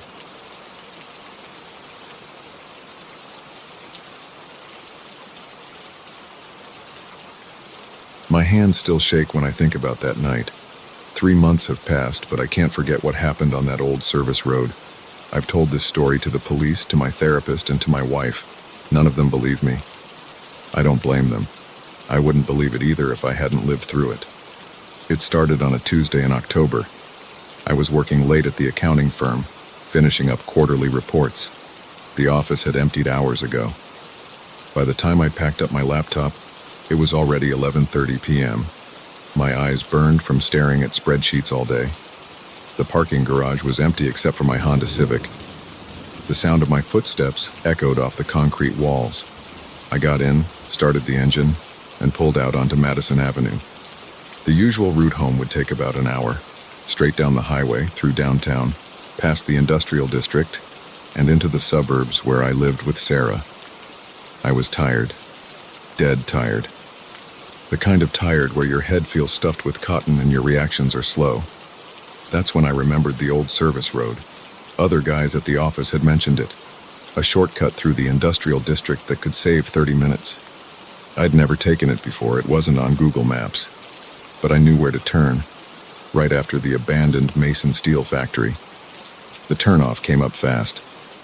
I barely caught it in my headlights, just a gap in the fence and a faded sign that read, Service Road B, authorized vehicles only. The pavement was cracked, with weeds growing through. My car bumped and rattled as I turned onto it. The road curved through empty lots filled with rusting equipment. Warehouses loomed on either side, their windows dark and broken. My headlights carved a tunnel through the darkness. The radio started crackling with static. I tried changing stations, but they all sounded the same. Just white noise and occasional bursts of garbled voices. That's when the temperature dropped. I watched the car's thermometer display tick down rapidly. 65, 55, 45, 35. My breath started fogging in the air. The heater was running full blast, but cold air poured from the vents. I checked the controls. Everything looked normal. The engine started to sputter. The RPMs jumped up and down for no reason. Check engine light came on, then the battery light, then ABS. One by one, every warning light on the dashboard lit up. The radio static got louder. I grabbed my phone to call for help. No signal, not even one bar. The screen flickered and went black. When I tried to turn it back on, nothing happened. Something moved in my peripheral vision. I glanced in the rearview mirror. For a split second, I thought I saw someone sitting in the back seat. Just a dark shape. Barely visible. I whipped my head around. The back seat was empty. My hands were tight on the steering wheel. Sweat rolled down my back despite the cold. The service road stretched ahead, disappearing into darkness. I couldn't see any landmarks I recognized. The warehouses all looked the same. How long had I been driving? The engine made a horrible grinding noise. The car shuddered. All the dashboard lights went out at once. The headlights dimmed, flickered, and died. I coasted to a stop in total darkness. The silence pressed against my ears. I couldn't even hear the distant sounds of the highway or the city. Just nothing. My hands shook as I tried the ignition. The starter clicked weakly. Nothing else. I tried again, and again. Click, click, click. A scraping sound came from the roof of the car, like fingernails on metal. Slow, deliberate scratches moving from back to front. My whole body went rigid. I stopped breathing. The scratching reached the windshield. In the faint moonlight, I saw marks appearing in the glass, long parallel lines being carved from the outside. The sound was like teeth grinding. I fumbled for the door handle. It wouldn't budge. I yanked harder. The door was locked. I hit the unlock button. Nothing happened. I tried all the doors. They were sealed tight. The temperature dropped even lower. Frost crystals formed on the inside of the windows, spreading like spider webs. The scratching stopped. Something hit the driver's side window. Hard. The glass cracked but held. Another hit, and another. The crack spread. I dove across to the passenger seat just as the window exploded inward. Glass shards rained down where I'd been sitting. Cold air rushed in, carrying a smell like rotting meat. A hand reached through the broken window, but it wasn't a human hand. The fingers were too long, too thin. The skin was gray and wrinkled like old leather. The nails were black and curved like claws. The hand groped around the driver's seat, feeling for me. Its movements were jerky, unnatural, like a spider. I pressed myself against the passenger door, trying not to make a sound. My chest was so tight I could barely breathe. The hand withdrew. Then I heard it. A wet, sliding sound. Something was climbing through the broken window. I couldn't see it clearly in the darkness. Just a shape, blacker than the shadows around it. It moved in ways that hurt my eyes to look at, like its joints bent in the wrong directions. It settled into the driver's seat. I could hear it breathing, a raspy, gurgling sound. Could smell its breath, like something long dead. Slowly, so slowly, it turned its head toward me. In the dim light, I saw its face, or what should have been its face. The skin was smooth and featureless, like melted wax. No eyes, no nose, just a mouth, a wide lipless gash filled with needle-sharp teeth. I screamed. I couldn't help it. The thing's mouth opened impossibly wide. A sound came out, not a roar or a screech, but a high-pitched whine that made my skull vibrate. My ears popped. Blood trickled down my neck. The passenger door flew open behind me. I fell backward onto the pavement. My elbow cracked against the asphalt. Pain shot up my arm. I scrambled to my feet and ran. I didn't look back, didn't think. Just ran. The thing's shriek followed me. It echoed off the warehouses, coming from all directions. I couldn't tell where it was. My footsteps pounded on the cracked pavement. My lungs burned. Something fast moved in the darkness to my left, then to my right. Shapes flickering at the edge of my vision, more than one. They were hurting me. I spotted a chain-link fence ahead. Beyond it, I could see streetlights, normal traffic, the real world. If I could just reach it. My foot caught on something. I pitched forward, arms windmilling. My face hit the ground hard, teeth cut into my lip. Blood filled my mouth. I rolled onto my back. They were there, standing in a circle around me. 5 of them. 6. 7. All identical. Those smooth blank faces. Those wrong angled limbs. Those teeth. They swayed slightly, like seaweed in a current. The whining sound grew louder, building to a pitch that made my vision blur. My nose started bleeding. One stepped forward, reached for me with those long gray fingers. Headlights swept across us. A truck horn blared. The things scattered like cockroaches, dissolving into the shadows. I lay there shaking as the truck pulled up beside me.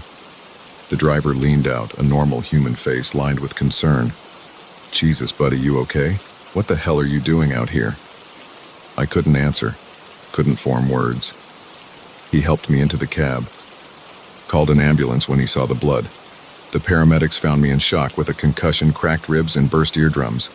They blamed my injuries on a mugging, said I was lucky to be alive. The police found my car the next day, right where I'd left it. The window was intact. No scratches on the roof. No claw marks on the seats. Just a dead battery and an empty gas tank. But they found something else too. Something they couldn't explain. The dashboard camera, which I didn't even know was working, had recorded the whole thing. But when they played it back, the footage showed only static. Except for one frame. One single frame, frozen in the middle of the static, shows what was sitting in my back seat. What was reaching for me with those long gray fingers. What was waiting for me on that dark road. I've seen that frame. Once. I'll never look at it again. I drive the long way home now. Always take the highway no matter how tired I am. But sometimes when I'm alone in my car at night, I'll catch something moving in my peripheral vision. A shape in the back seat, a face in the rearview mirror, smooth and white and featureless. And I wonder, did I really escape that night? Or did they let me go? Are they following me, waiting for the right moment, waiting for me to take another shortcut? I keep driving, stay in the light, and pray I never find out. The police file remains open, unsolved. They've had other reports since then. Missing persons last seen taking that same service road. Cars found abandoned, batteries dead, gas tanks empty, but no bodies. Never any bodies. The road is still there, hidden behind that rusty fence, leading into darkness. If you're driving late at night and see that faded sign, Service Road B, keep going. Don't turn off. Don't take the shortcut. Some roads don't lead home. I learned that the hard way, and I'm one of the lucky ones. I made it back to tell this story.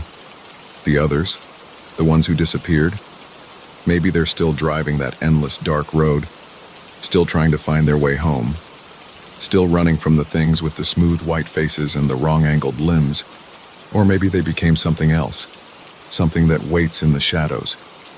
Something that reaches out with long gray fingers when another tired driver thinks about taking a shortcut. I don't know. I don't want to know. I just know that every night I check my back seat before I get in the car. I keep my doors locked. And I never ever take that road. But sometimes late at night I hear that high-pitched whine, feel the temperature drop, see frost spreading across my windows, and I know they're still out there. Waiting.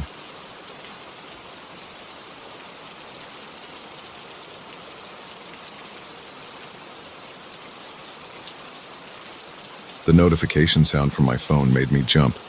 I'd been driving for Uber for 16 hours straight and my eyes were getting heavy. 3 a.m. in downtown Chicago, and the streets were empty except for the occasional drunk stumbling home.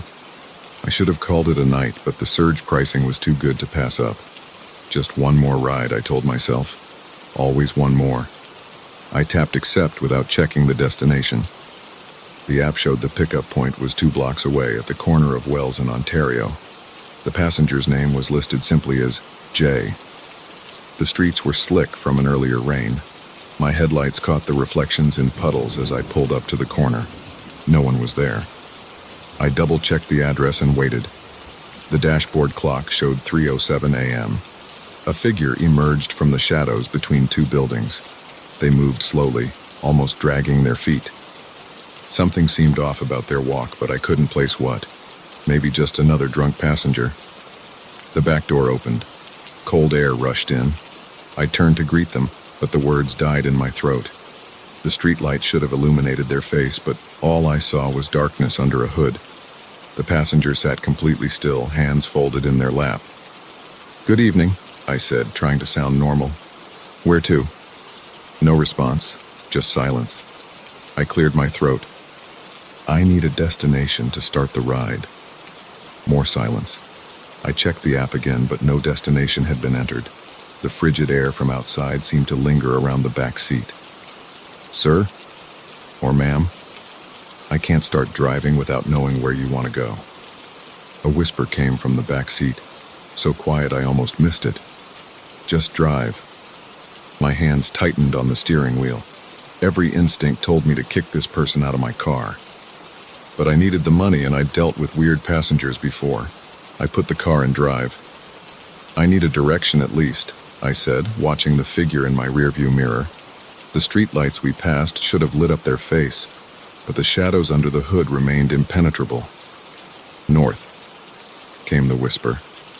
The voice had no distinguishable gender or age. It seemed to come from everywhere and nowhere at once. I turned north on Wells Street. The usual late-night traffic was gone. No cars, no pedestrians, not even any homeless people in the doorways, just empty sidewalks and dark buildings. The temperature in the car kept dropping. I could see my breath now. The heater was on full blast but seemed to have no effect. My fingers were getting numb on the steering wheel. "You must be freezing," I said, trying to break the tension. "I can turn the heat up more if you want." No response. In the mirror, the figure hadn't moved an inch since entering the car. They sat perfectly still, like a statue. We passed through downtown, then Lincoln Park, still heading north with no specific destination. The neighborhoods got darker, with more gaps between streetlights. My phone's battery was at 15%, unusually low for this time of night. "I'll need to stop for gas soon," I said. It was a lie. I had 3/4 of a tank left.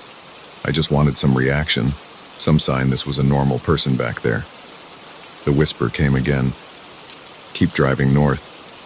My dashboard clock read 3:33 a.m. We'd been driving for almost 30 minutes.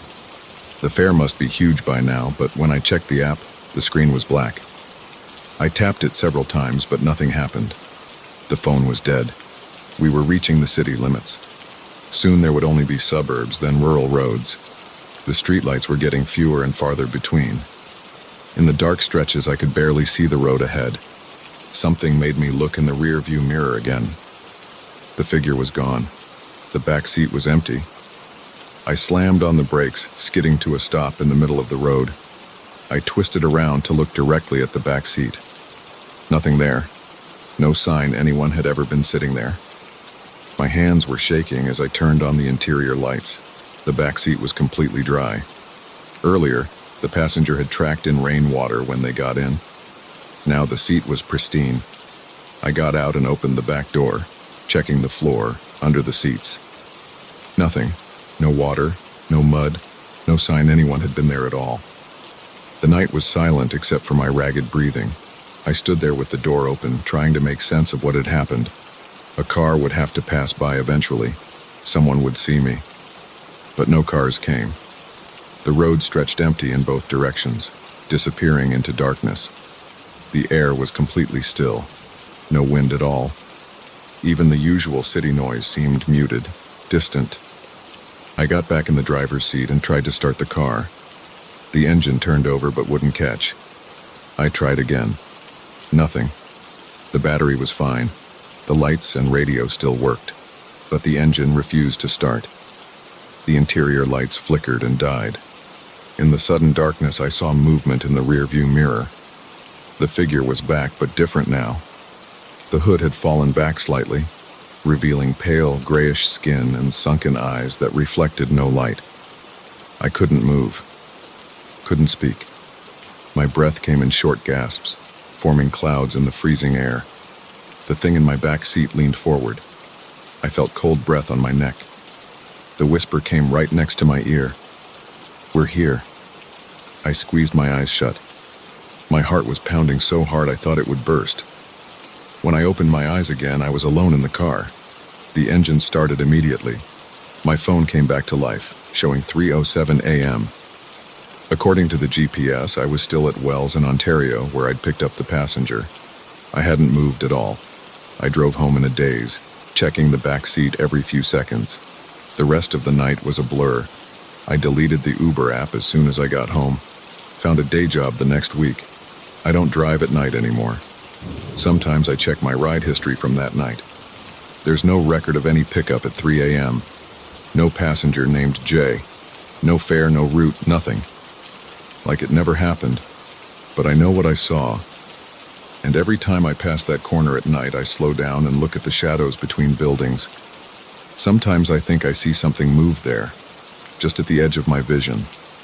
A dark figure, waiting for another ride. I keep driving. The police report from 3 months later said they found my car abandoned at that same corner. Engine running, driver's door open. My body was never found. But sometimes, late at night, a ride request comes in from a driver named M. The pickup point is always Wells in Ontario.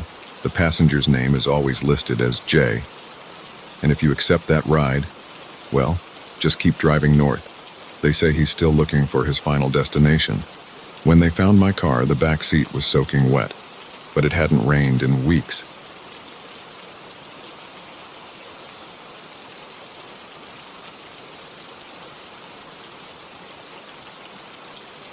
I've been sleeping in my car for the past 3 nights. The temperature drops to 40 degrees and my back hurts from cramping into the reclined driver's seat. But I won't go back into that house. Not after what happened last week. I need to tell this story. Maybe then someone will believe me. It started 2 months ago. I had just gotten divorced and my ex-wife took most of our savings in the settlement. I needed a place to live, but my budget was tight. Really tight. That's when I found the listing on Zillow, a 3-bedroom ranch house in a decent neighborhood for $180,000. In this market, that price was unheard of. Similar houses in the area were going for at least $300,000. I called the realtor immediately. Her name was Susan Mitchell. She seemed nervous when I asked about the price. The previous owners need to sell quickly, she said. Family emergency.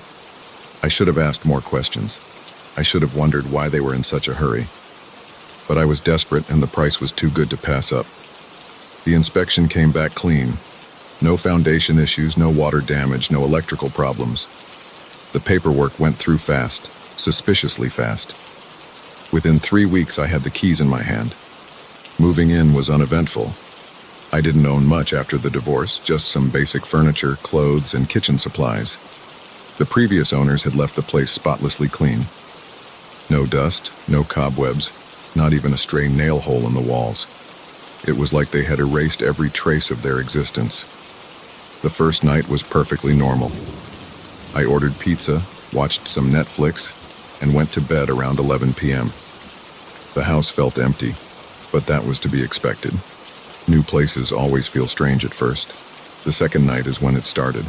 I woke up at exactly 1 a.m. Not gradually, not drifting awake. My eyes snapped open like someone had clapped their hands next to my head. The house was silent except for the low hum of the heating system. Then I heard it. The distinct sound of the kitchen door swinging open. The hinges needed oil and made a characteristic squeak. My first thought was break-in.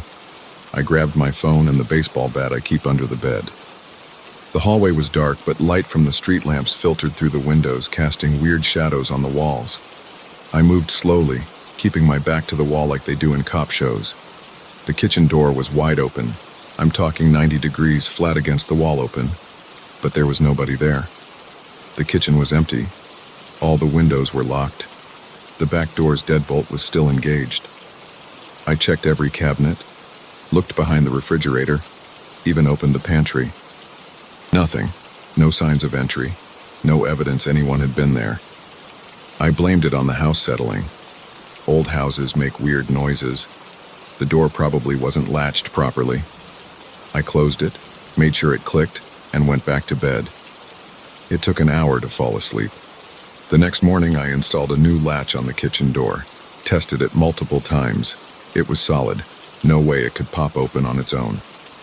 That night, 1 a.m., the same thing happened. Eyes snapping open. The squeak of hinges. The door was open again. This time I set up my phone to record video. I pointed it at the kitchen door and let it run all night. The footage showed exactly what I had heard. At 1 a.m., the door slowly swung open. No one touched it. No draft, no vibration, nothing. It just opened. Then 4 a.m. came. I was already awake, sitting in the living room with all the lights on, trying to convince myself there was a logical explanation for the door. The TV was unplugged. I had made sure of that after reading some stories about electrical fires starting from appliances left plugged in. The screen flickered to life. Static at first, then shapes moving in the snow. The volume was low, but I could hear voices coming through the white noise. Not English, something older. The hair on my arms stood up. The temperature in the room dropped at least 10 degrees. I ran to the TV and checked behind it. The power cord dangled freely, not connected to anything. But the screen kept playing that static. Those voices kept whispering. I picked up the TV and threw it in the garage. Didn't bother turning it off. Just wanted it out of the house. The next day, I started asking around the neighborhood. Most people avoided eye contact when I mentioned my address. One old woman finally told me what happened. The Henderson family, she said, lived there 6 months. They left in the middle of the night, just packed what they could carry and drove away. Never came back for the rest of their things. What about before them? The Patels. 3 months. They broke their lease, paid the penalty, said they couldn't sleep there anymore. Before that, the Wilsons. They made it 2 weeks. I went to the library and searched through local news archives. 5 years ago, a man named Gerald Cooper lived in my house. He was found dead in the kitchen. Heart attack, according to the coroner. But the article mentioned something odd. All the clocks in the house had stopped at 1 a.m. I hired a medium. I know how that sounds. I never believed in that stuff before. But the door kept opening, every night, exactly at 1 a.m. And even without a TV in the house, at 4 a.m. I would hear those voices. They seemed to come from the walls themselves. The medium lasted 10 minutes in the house before she left. Didn't charge me. Said she couldn't help and advised me to leave immediately. I started sleeping at friends' houses, making excuses about plumbing problems. But I had to go back sometimes. My clothes were there, my documents, my life. Last week I decided to end it. I set up cameras in every room, bought a digital voice recorder, installed motion sensors. I was going to document everything, prove I wasn't crazy. At 1 a.m. the kitchen door opened. The cameras caught it. The motion sensors registered movement but showed no one there. The temperature dropped to near freezing. I could see my breath. Then the voices started. Not from a TV this time. From everywhere. The voice recorder picked them up. I had it analyzed later by a linguistics professor. He said it was Latin, but not classical Latin. Something older. Something wrong. The lights began to flicker. In the strobe effect, I saw shapes moving through the house. Dark figures too tall to be human, their limbs too long and bent at impossible angles. They moved like stop-motion animation, jerky and unnatural. I ran for the front door. It wouldn't open. The windows wouldn't break, no matter how hard I swung the bat. I was trapped. The figures got closer. In the flickering light, I could see they had no faces, just smooth black surfaces where features should be. They reached for me with hands that had too many fingers. I don't remember how I got out. I woke up in my car, parked 3 blocks away with scratches on my arms and a handprint burned into my chest. A handprint with 7 fingers. The cameras were fried. The voice recorder was melted. The motion sensors were torn from the walls. But I still have the footage from that first night showing the kitchen door opening by itself. It's not much, but it's proof. I called the realtor yesterday, told her I wanted to sell. She wasn't surprised. "It'll be hard to get what you paid for it," she said. "The market's not great right now." "I don't care," I told her. "List it at whatever price will make it sell fast. Just get me out of this contract." She paused for a long time. "You know we have to disclose any issues and to potential buyers. Then disclose them. Tell them everything. I don't want anyone else going through this." "The last 3 owners said the same thing," she replied. "But someone always buys it. Someone always thinks they're getting a bargain. The house is listed now. The price is even lower than what I paid. Some young couple will probably see it and think they're getting the deal of a lifetime. I should warn them. I should stand outside with a sign, tell everyone what happens in there. But who would believe me? I have one video of a door opening by itself. Some scratches that could have come from anywhere. A weird burn that doctors say was probably just an electrical accident. So I'm writing this down. Maybe the next owners will find it. Maybe they'll believe it before it's too late. Or maybe they'll do what I did. Ignore the warnings, focus on the price, think they're too smart to fall for ghost stories. I'm staying in my car until the sale goes through. The temperature's dropping again tonight. My back is killing me, but it's better than going back in there. Better than seeing those things again. better than hearing those voices. If you're reading this because you're thinking of buying the house at 1478 Oak Grove Road, don't. No price is worth what lives in there. No bargain is worth your sanity or your life. I hear the house has already had 2 offers. The realtor says we might have a buyer by the end of the week. God help them.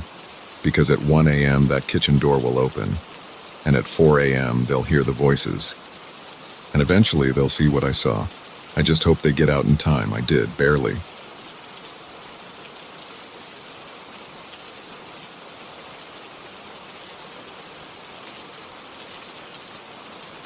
I saw him again last night. Same spot, same stance, same empty stare into nothing. 3 months of this, and last night he finally looked at me. I shouldn't have been at the window. I shouldn't have established that connection. But I did, and now I can't take it back. It started in January.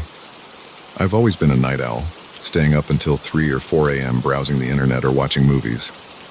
My apartment is on the 4th floor of an old building in downtown Seattle overlooking Harrison Street. Not much happens here at night. A few cars, sometimes drunk people stumbling home from bars, but mostly quiet. That first night, I got up to get water at 2:30 a.m. My throat was dry from the heater running non-stop. I walked to the kitchen, filled my glass, and noticed something through the living room window. A man standing on the sidewalk across the street.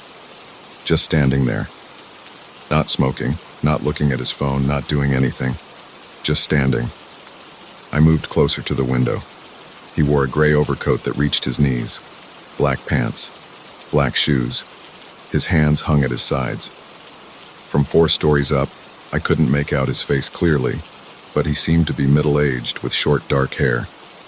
Probably waiting for an Uber, I told myself. I finished my water and went back to my computer. 2 hours later, I got up to use the bathroom. On my way back, I glanced out the window again. He was still there. Same position, same stance, not moving. My skin got cold. I checked the temperature on my phone, 38 degrees outside. Nobody stands still for 2 hours in 38-degree weather. I watched him for 10 minutes. He didn't move. Not even to shift his weight or adjust his posture. Just stood there, facing straight ahead at the brick wall of the building across from him. At 5 a.m., when the first hint of dawn appeared, he walked away. Not quickly, not slowly. Just a normal, steady pace. He turned left at the corner and disappeared. The next night, I caught myself checking the window at 2 a.m. He was there. Same spot, same posture, same coat. This became my routine. Every night I'd look out between 2 and 3 a.m. He was always there, always in the same position, always staring at nothing. I started taking notes. He arrived between 1:30 and 1:45 a.m. every night. He left between 5 and 5:15 a.m. when dawn began. He never sat down, never looked at his phone, never smoked or ate or drank anything, never spoke to anyone who passed by. Just stood. After 2 weeks, I bought binoculars. I felt creepy watching him, but I had to know more. Through the binoculars, I could see his face better. He looked about 50, clean-shaven, pale skin, no expression. His eyes stayed fixed on one spot on the wall across from him. I started sleeping during the day so I could watch him all night. I called in sick to work twice. My boss warned me about taking more time off. I didn't care. I took photos with my phone. Dozens of them. All identical. Just a man in a gray coat standing still on an empty sidewalk. I thought about calling the police, but what would I say? There's no law against standing on a public sidewalk. In February, I started noticing patterns in the few movements he did make. Every night at 3:33 a.m. exactly, he would blink 3 times in rapid succession. At 4:17 a.m., he would slightly rotate his left foot outward, then back. At 4:44 a.m., his right hand would twitch once. I documented everything. Filled 3 notebooks with times, dates, observations. Drew diagrams of his exact position on the sidewalk. Marked the precise spot on the wall he stared at. Measured the angles of his arms relative to his body. My apartment walls became covered with photos and notes. String connected different observations. trying to find patterns. I knew I was obsessing, but I couldn't stop. I had to understand what he was doing. I searched missing persons reports, criminal databases, newspaper archives. Nothing matched his description. I posted about him on Reddit and local Facebook groups. Most people said he was probably mentally ill. Some suggested he was a performance artist. A few shared stories of similar figures in other cities. In March, I started noticing small changes. His coat began to look less solid, more transparent around the edges. Through the binoculars, I could sometimes see the wall through his body, like he was made of smoke. But when I blinked or looked again, he was solid. The temperature dropped to 28 degrees one night. His breath didn't create steam in the cold air. When it snowed, no flakes landed on his shoulders or hair. They passed through him. I stopped sleeping entirely. Took more sick days, lost my job. Didn't care. I had to watch him. Had to understand. The changes in his appearance became more frequent. Sometimes his edges would blur and shift like heat waves rising from hot pavement. Sometimes parts of him would fade away completely. An arm, a leg, his head, before snapping back into solid form. Other things changed too. The spot he stared at on the wall began to darken, a perfect circle of brick growing darker each night. By April, it looked like a hole in the wall, a void of perfect blackness. Last night, everything changed. I was at my usual post by the window, binoculars trained on him. At exactly midnight, he turned his head and looked directly at me. His eyes were black holes, not dark brown or gray, actual holes in his face, showing nothing but emptiness.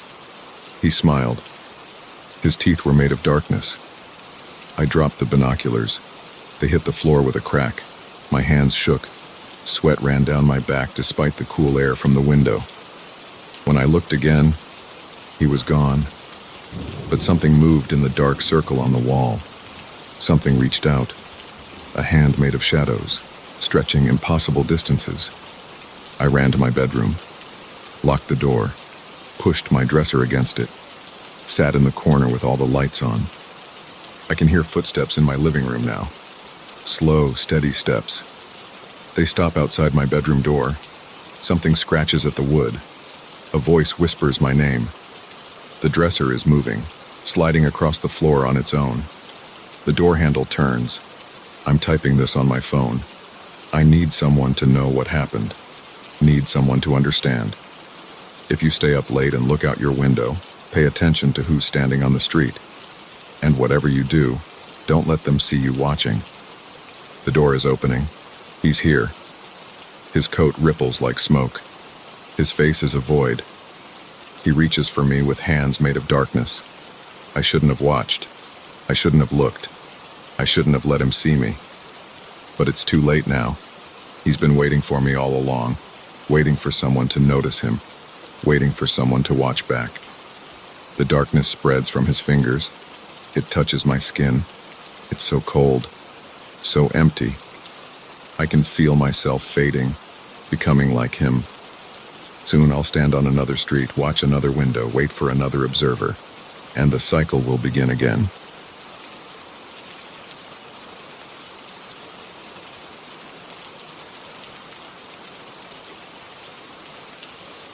"5 minutes ago, I heard the first footsteps outside our tent. They started slow and deliberate. Right to left. Stop. Left to right. Stop. Now they're getting closer. My name is Jack Cooper. I'm 28 years old. I work as an accountant in Seattle. These might be my last words. I'm writing this on my phone while huddled in my sleeping bag, trying not to breathe too loud. The battery is at 47%. I need to tell you what happened here. It started yesterday morning. My friends Derek, Mike, and Chris picked me up at 6 a.m. in Derek's old Subaru Outback. We planned this camping trip for months, a weekend getaway at Glacier Peak Wilderness, about 3 hours east of Seattle. The weather forecast showed clear skies. The trail reports mentioned no hazards. Everything looked perfect. The drive was normal. We stopped for gas and snacks at a small town called Gold Bar. The cashier, an old man with thick glasses, stared at our camping gear. "Heading to Glacier Peak?" he asked. "Yeah, gonna camp near Twin Lakes," Derek said. The old man's hand trembled as he handed back Derek's change. "Be careful up there. Strange things happen in those woods." We laughed it off. Local trying to spook the city boys. I wish we'd listened. We reached the trailhead at 9:30 a.m. The parking lot was empty except for one rusty pickup truck. The air felt cold for June. Our breath made small clouds in the morning light. The hike took 4 hours. 6 miles of switchbacks through dense forest. Pine needles crunched under our boots. Birds called overhead. Everything seemed peaceful. Normal. We found a good spot near the larger of the Twin Lakes. Flat ground, close to water, good tree cover. We set up our 2 tents, Derek and Mike in one, Chris and me in the other. Spent the afternoon fishing and collecting firewood. The first weird thing happened around sunset. Chris caught a fish, a decent-sized trout. But when he pulled it out of the water, its eyes were cloudy white, like cataracts. When he cut it open to clean it, the meat inside was gray. We threw it back. The sun went down fast. The temperature dropped 20 degrees in an hour. We built a fire and heated up our freeze-dried meals. The flames cast dancing shadows on the trees. That's when Mike noticed the silence. "Guys," he said, "listen." We stopped talking. No crickets. No owls. No wind in the trees. Complete silence. "Maybe it's just too cold for bugs," Derek said. But it wasn't that cold. Maybe 50 degrees. We've camped in colder weather plenty of times. There's always some noise. At 10 p.m. we put out the fire and went to our tents. I checked my phone. No signal, as expected, this far out. The battery was at 89%. I set it to airplane mode to conserve power. I fell asleep quickly. The hiking had worn me out. Chris's quiet snoring filled our tent. The footsteps woke me at 2:17 a.m. I know the exact time because I checked my phone the moment I heard them. Crunch, crunch, crunch. Slow steps on pine needles. Right to left. Then silence. Then left to right. "Chris," I whispered. "You hear that?" His snoring had stopped. "Yeah," he whispered back. "Someone's out there." The steps continued their pattern. Right to left. Stop. Left to right. Stop. Each pass got closer to our tent. "Hey!" Derek called from the other tent. "Who's there?" The footsteps stopped. 1 minute passed. 2 minutes. 3. Then they started again. Faster now. Circling both tents. "Probably just an animal," Mike said, his voice shaking. But it wasn't an animal. The steps were too deliberate, too rhythmic, and they were bipedal. Heel-toe, heel-toe. Human steps. I reached for my flashlight. My hands trembled. Chris grabbed my arm. "Don't," he whispered. "If we shine a light, they'll know exactly where we are." "They already know where we are," I whispered back. The footsteps stopped right outside our tent. I could hear breathing. Not normal breathing. It was wet, raspy, like someone with pneumonia. Something brushed against the tent fabric. A hand, dragging along the nylon. Derek yelled from the other tent, "We have weapons!" We didn't. The most dangerous thing we had was a cooking knife. The hand stopped. The breathing got louder. Then a voice spoke. It sounded human, but wrong. Like someone trying to remember how to talk. "Come outside," it said. "Come see." "Fuck that," Chris muttered. More footsteps. More voices joined the first one. 3, maybe 4 different voices, all with that same wrong sound. "Come see," they said in unison. "Come see.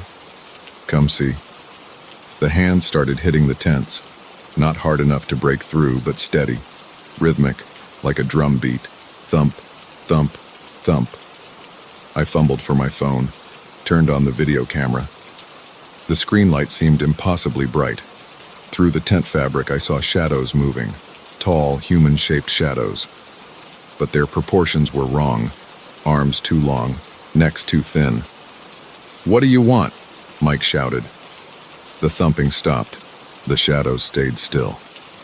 One voice answered, "We want to show you something beautiful." Another voice, "We want to show you the truth." A third voice, "We want to make you like us." The shadows started swaying, back and forth, back and forth, like trees in a wind that didn't exist. Chris unzipped his sleeping bag, reached for his boots. "What are you doing?" I grabbed his arm. "If we stay here, we're trapped," he said. "We need to run." "Running is good," one of the voices said. "We like running." The shadows moved faster. The swaying turned to spinning. They circled our tents like a carousel. "On three," Chris whispered. We unzip the tent and sprint toward the trail. "Don't look back. Don't stop. Just run." I nodded. My heart pounded so hard it hurt. "One," Chris whispered. The voices started singing. No words, just a high, keening sound. "Two."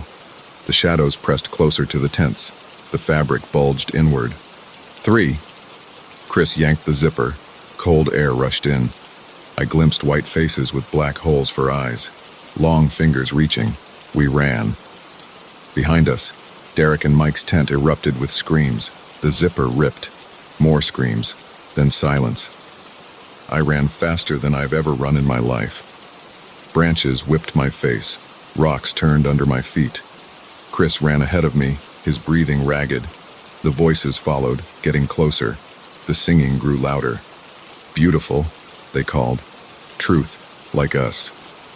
Chris stumbled. Fell. I reached for him. His head turned toward me. His face had changed. White skin. Black holes where his eyes should be. He smiled. Too many teeth. I ran. The trail disappeared. I was lost in the dark forest. The voices surrounded me. The singing filled my head. I found a hollow tree. Crawled inside. It smelled like rot and mushrooms. That was an hour ago. I can still hear them out there. Searching. Singing. Getting closer. My phone battery is at 32% now. The hollow tree is cold and damp. My legs burn from running. I'm so tired. The footsteps are coming again. Closer. Closer. Someone is standing outside the hollow tree. I can see long fingers reaching in. White skin. Black nails. A face peers in. White as bone. Black holes for eyes. Too many teeth. It used to be Derek. "Come see," he says. "Come be beautiful." The fingers are touching my leg. They're so cold. My phone is at 25%. If anyone finds this, stay away from Twin Lakes. Stay away from the wilderness. Don't go looking for us. The fingers are pulling now. The singing is so loud, I see the truth. I see how beautiful it is. I'm going to be like them now. Come see. End of document found on a damaged iPhone 12 recovered by search and rescue teams 3 days later. No bodies were discovered. The case remains open.